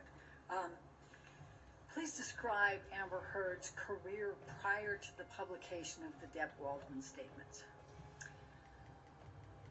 So Amber's had a long career for someone who is not, is fairly young still. She was in over 50 productions, I believe including Aquaman and Justice League, but let's just say close to 50 productions. How many of them nobody cared about? Productions before the defamatory statements were made. She had, a consistent working actor's career. Her agents were strategic as she started getting 49, work, yeah. that they wanted her 48 to Pineapple work with Express. better and better directors, to have, the Danish Girl is a film that had a strong director and a strong critical acclaim. And then she went from that to getting Justice League, which is on the bigger budget, is the bigger scale movie, and then of course Aquaman and Aquaman 2. So her career was following a very nice, steady rise, and she was on the precipice of a meteoric rise with with Aquaman and Aquaman 2 prior to the statements. No, she wasn't. Was Aquaman a successful film in terms of box office sales? Aquaman was an extremely successful film. It made over $1 billion, and I believe it is the highest grossing DC comic film ever. That's true. Now, what, if any, accolades did Amber receive for her role in Aquaman? And I'm going to call it, sometimes I'll call it Aquaman 1 just to make sure we don't get confused. Right. So in Aquaman 1, there were many emails from the director and the producer and Objection, hearsay. She's just characterizing her, she's not quoting them. Well, I don't know where it's going. I'll overrule at the moment. Thank you. She got email producer stating that they loved her performance. Objection, hearsay. You can't say what the emails say, but you can summarize them or characterize them. Can you do that? Accolading emails of accolade from her, from the director and the producer. Objection, hearsay. Overruled, I said. It's just like, this is such horse shit. What type of press opportunities did This Amber contradicts have an earlier prior to the Baldwin testimony. statements? So the press really loved working with Amber. She was on the cover of many magazines after The Danish Girl, after Justice League, after Aquaman. She was the cover girl, I think it was, of Marie Claire or Elle in the UK. She had a cover story of a big magazine in Mexico and Australia. They were, one magazine called her Woman of the Year, another one called her Role Model of the Year. So she got a lot of press. She did a lot of press, both in magazines, but also in the press. I've read that. I gotta evolve. And were some of those California style, Marie Claire, Elle, shape, Yes, there was a lot of them. Objection, leading. Overruled. There was a lot of them, so I'm not, don't remember all of them, but it was, GQ, Elle, Marie Claire, the big magazines, both here, the UK, Eastern Europe, in Latin America, and in Australia. And what about after the release of Aquaman, which was December 2018? How was her press then? Well, the press tour was doing well, and they wanted to give her a lot more press. And I think up until the defamatory statements came out, she was on deck to do a lot of press. And then it Objection, no foundation. Overruled. Please continue. So the press and the request for press went silent after the defamatory statements were made, and which then the negative social media campaign ensued after that. Now, what factors relating to social media does the entertainment industry rely on when considering an actor for a role? Social media becomes a big part of how studios decide to use an actor and actress in a film, because they want to know how the general public feels about them. They want to know what the consumer feels about that actor. So when there's positive social media, that's a good thing for the actor. When there's negative social media, it can be very bad, because not only can social media be directed at the actor or the actress themselves, but it can also be directed towards the movie company, towards the product that the actor or actress is working with. So it becomes very complicated, and it can get very messy to continue working with an actor or an actress if there's a lot of negative social media around them. And after the Depp Waldman statements, what happened on social media? After the Depp Waldman statements, social media blew up with negative tweets and Instagram posts and, Facebook posts and Snapchat and trolling, as we call it. It was just negative. According to Mr. Schnell, there was over 1.2 million negative tweets about Amber using hashtags that used the words in the statement of the Depp Waldman statements. Depp Waldman thing, excuse me. Okay. That 1.2 million negative statements between April of 2020 and November or January of 21. It's a lot of negative publicity, and there was just a lot of what we call noise around Ms. Heard and her work of any kind. Can you please describe to the jury what a negative social campaign is? Oh, here we go. A negative social campaign would be when boomers explaining social media fan base, or in this case, according to both the forensic statistical analyst as well as Ms. Heard's agents and the product that she was working with, L'Oreal, and her publicist, it was a campaign that included both live accounts. Or bots, by the way. Have are individuals. Yep, here we go. As well as what we call Objection. May I be heard? All right. What a stupid fucking thing to say. I don't think there's anything that's come out of this woman's mouth that wasn't fucking stupid. Like, I don't think there's a single thing that she said in this entire fucking testimony that wasn't completely fucking stupid. Like, I don't even know where to begin. I actually started writing down every single thing that was stupid because I lost track. Like, I actually did. I completely lost track. She says Pirates doesn't exist. Can I say Johnny? No, it's not about the Aquaman 2 or anything like that. It's like, number one, all of these people saying all this good stuff about Amber Heard, they already said a couple of days ago that Amber Heard didn't get more roles after Aquaman. It didn't give her the boost that they thought it would. Remember that? Other than the bots, please describe the rest of the social media, the negative social media campaign. It directly contradicts it. What's The fan base was very energized by Mr. Is it the Deppwald state? Yeah, let me movie's just got nothing to do with her. I'm Yeah, sorry. I There's a lot in my brain right now. It doesn't matter. Why don't I do this? Let me formulate a different question. How has the negative social media campaign been used against Amber Heard since the Depp Waldman statements? Great. So the negative campaign has been used both to, let's fire Amber off of Aquaman, to the product that she had an endorsement contract with L'Oreal, the makeup. And every time that L'Oreal mentioned Amber Heard and the product together, they would get harassed. Her publicist company was harassed. Any kind of movie that she was related to or television project that she was related to got negative attention from the social media world. Even People didn't like her. The charities that she was involved with were getting hammered, if you will, or bombarded by negative social media, which made it difficult Involved to work with, not Amber on donated any to. level because negativity was brought to their product, service, or film. And is that negative social media campaign ongoing to this day? Yes. Okay. And you were talking That's a little us, bit guys. before, I think, about We're part of it. remove Amber Heard from Aquaman 2. What were your observations with respect to that in connection to the Depp Waldman statements? Again, the statements, the social media campaign, whether called, remove Amber from Aquaman or, negativity for her relationship in that film, it always tended to use words that were inside the defamatory statements. They became hashtags, right? So, if it was said in the defamatory statement, they were often reiterated in the tweets and the posts. Like Amber Heard? How difficult is it for an actor to repair That's explicitly this type untrue. of negative social media? Well, first of all, it has to stop.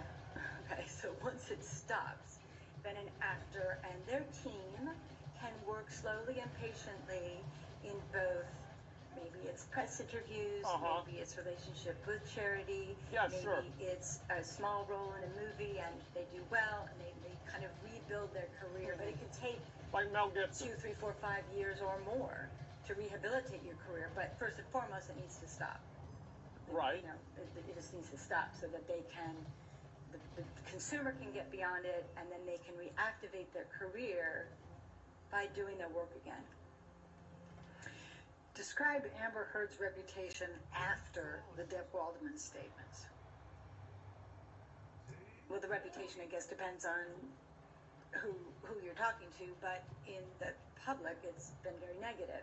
Yeah. In the industry, they like her work, but they can't work with her right now, again, because every time her name is mentioned, the negativity flares up again. So it doesn't make sense for them to try to make a movie which costs millions of dollars and then have a lot of negativity towards the film or the TV show or the product. So her world has been silent in terms of opportunities, and even things that she wanted to work on are no longer available to her. Has Amber been able to obtain roles after the Depp Waldman statements? For a long time, no. Very recently, she was able to do a small independent film from some people out of who get their financing out of Europe. But up until that, no, she has not worked.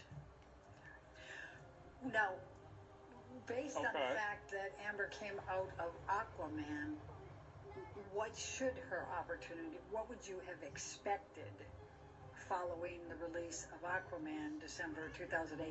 She played no important role. To what's going on now.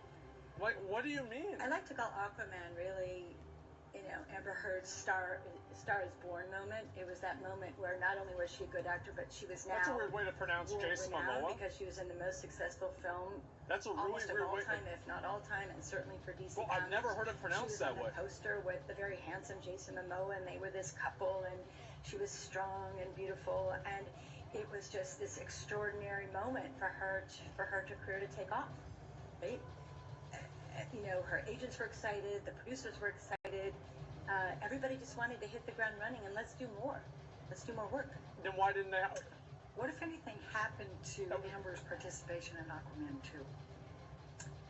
So for a moment in time, in February 2021, there were conversations that Amber's, I'm going to be technical with you, her option for employment was not going to be exercised. So they may not have hired her again, even though she had a contract for it.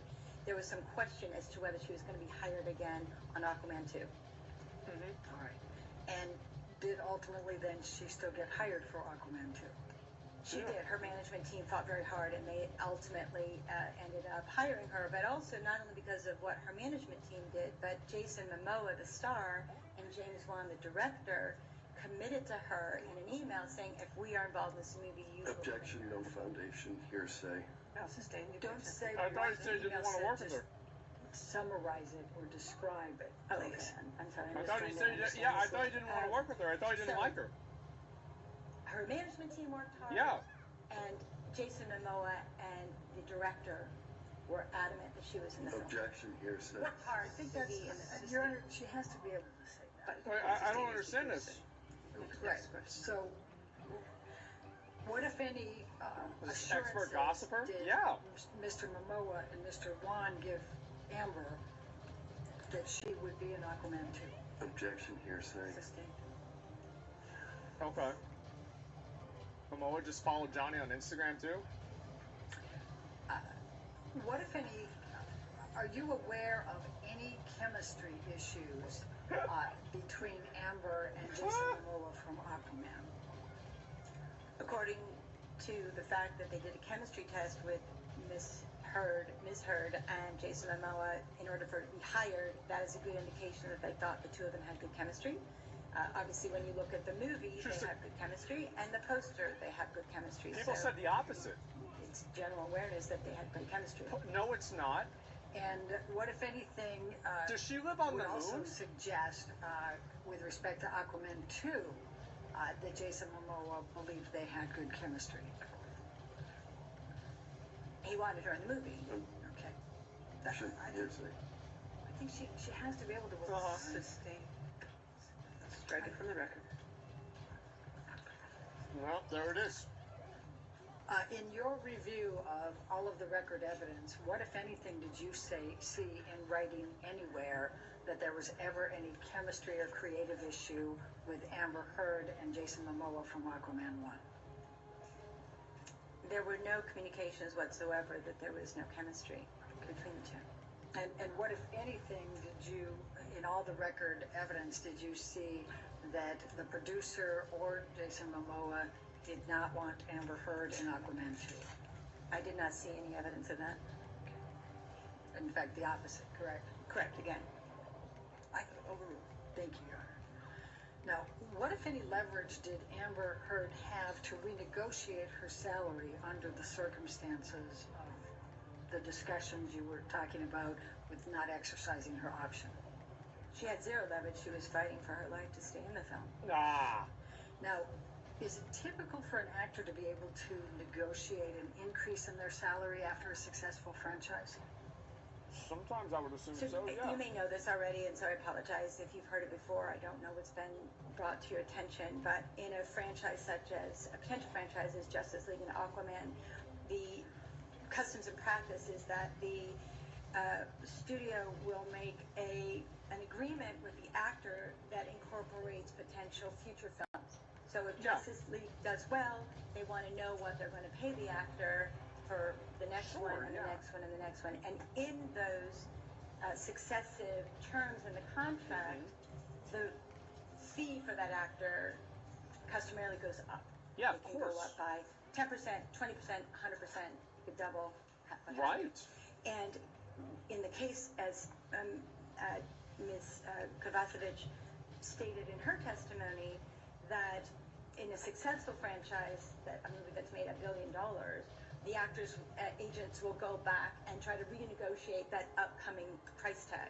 So if it was going to be X, they might want it to be 2X or 3X. Right, yeah, and that's obviously. Standard in the industry All to that makes renegotiate your sense. contracts when there's many films in one single contract that each have their own price points.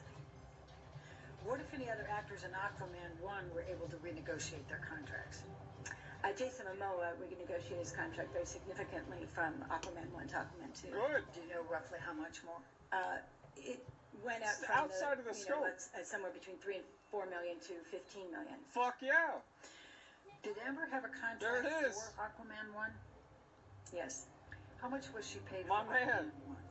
Aquaman 1, she was paid $2 million. And if Yeah, it's his did that fucking same movie. contract provide He made for $1 if she billion. was Aquaman 2? I'm sorry, I apologize. Aquaman 1, I believe she got $1 million. Aquaman 2, she was supposed to get $2 million. I apologize. The numbers, there were a lot of numbers in that one contract. So Aquaman 1, it was $1 million. Aquaman 2, it's going to be $2 million.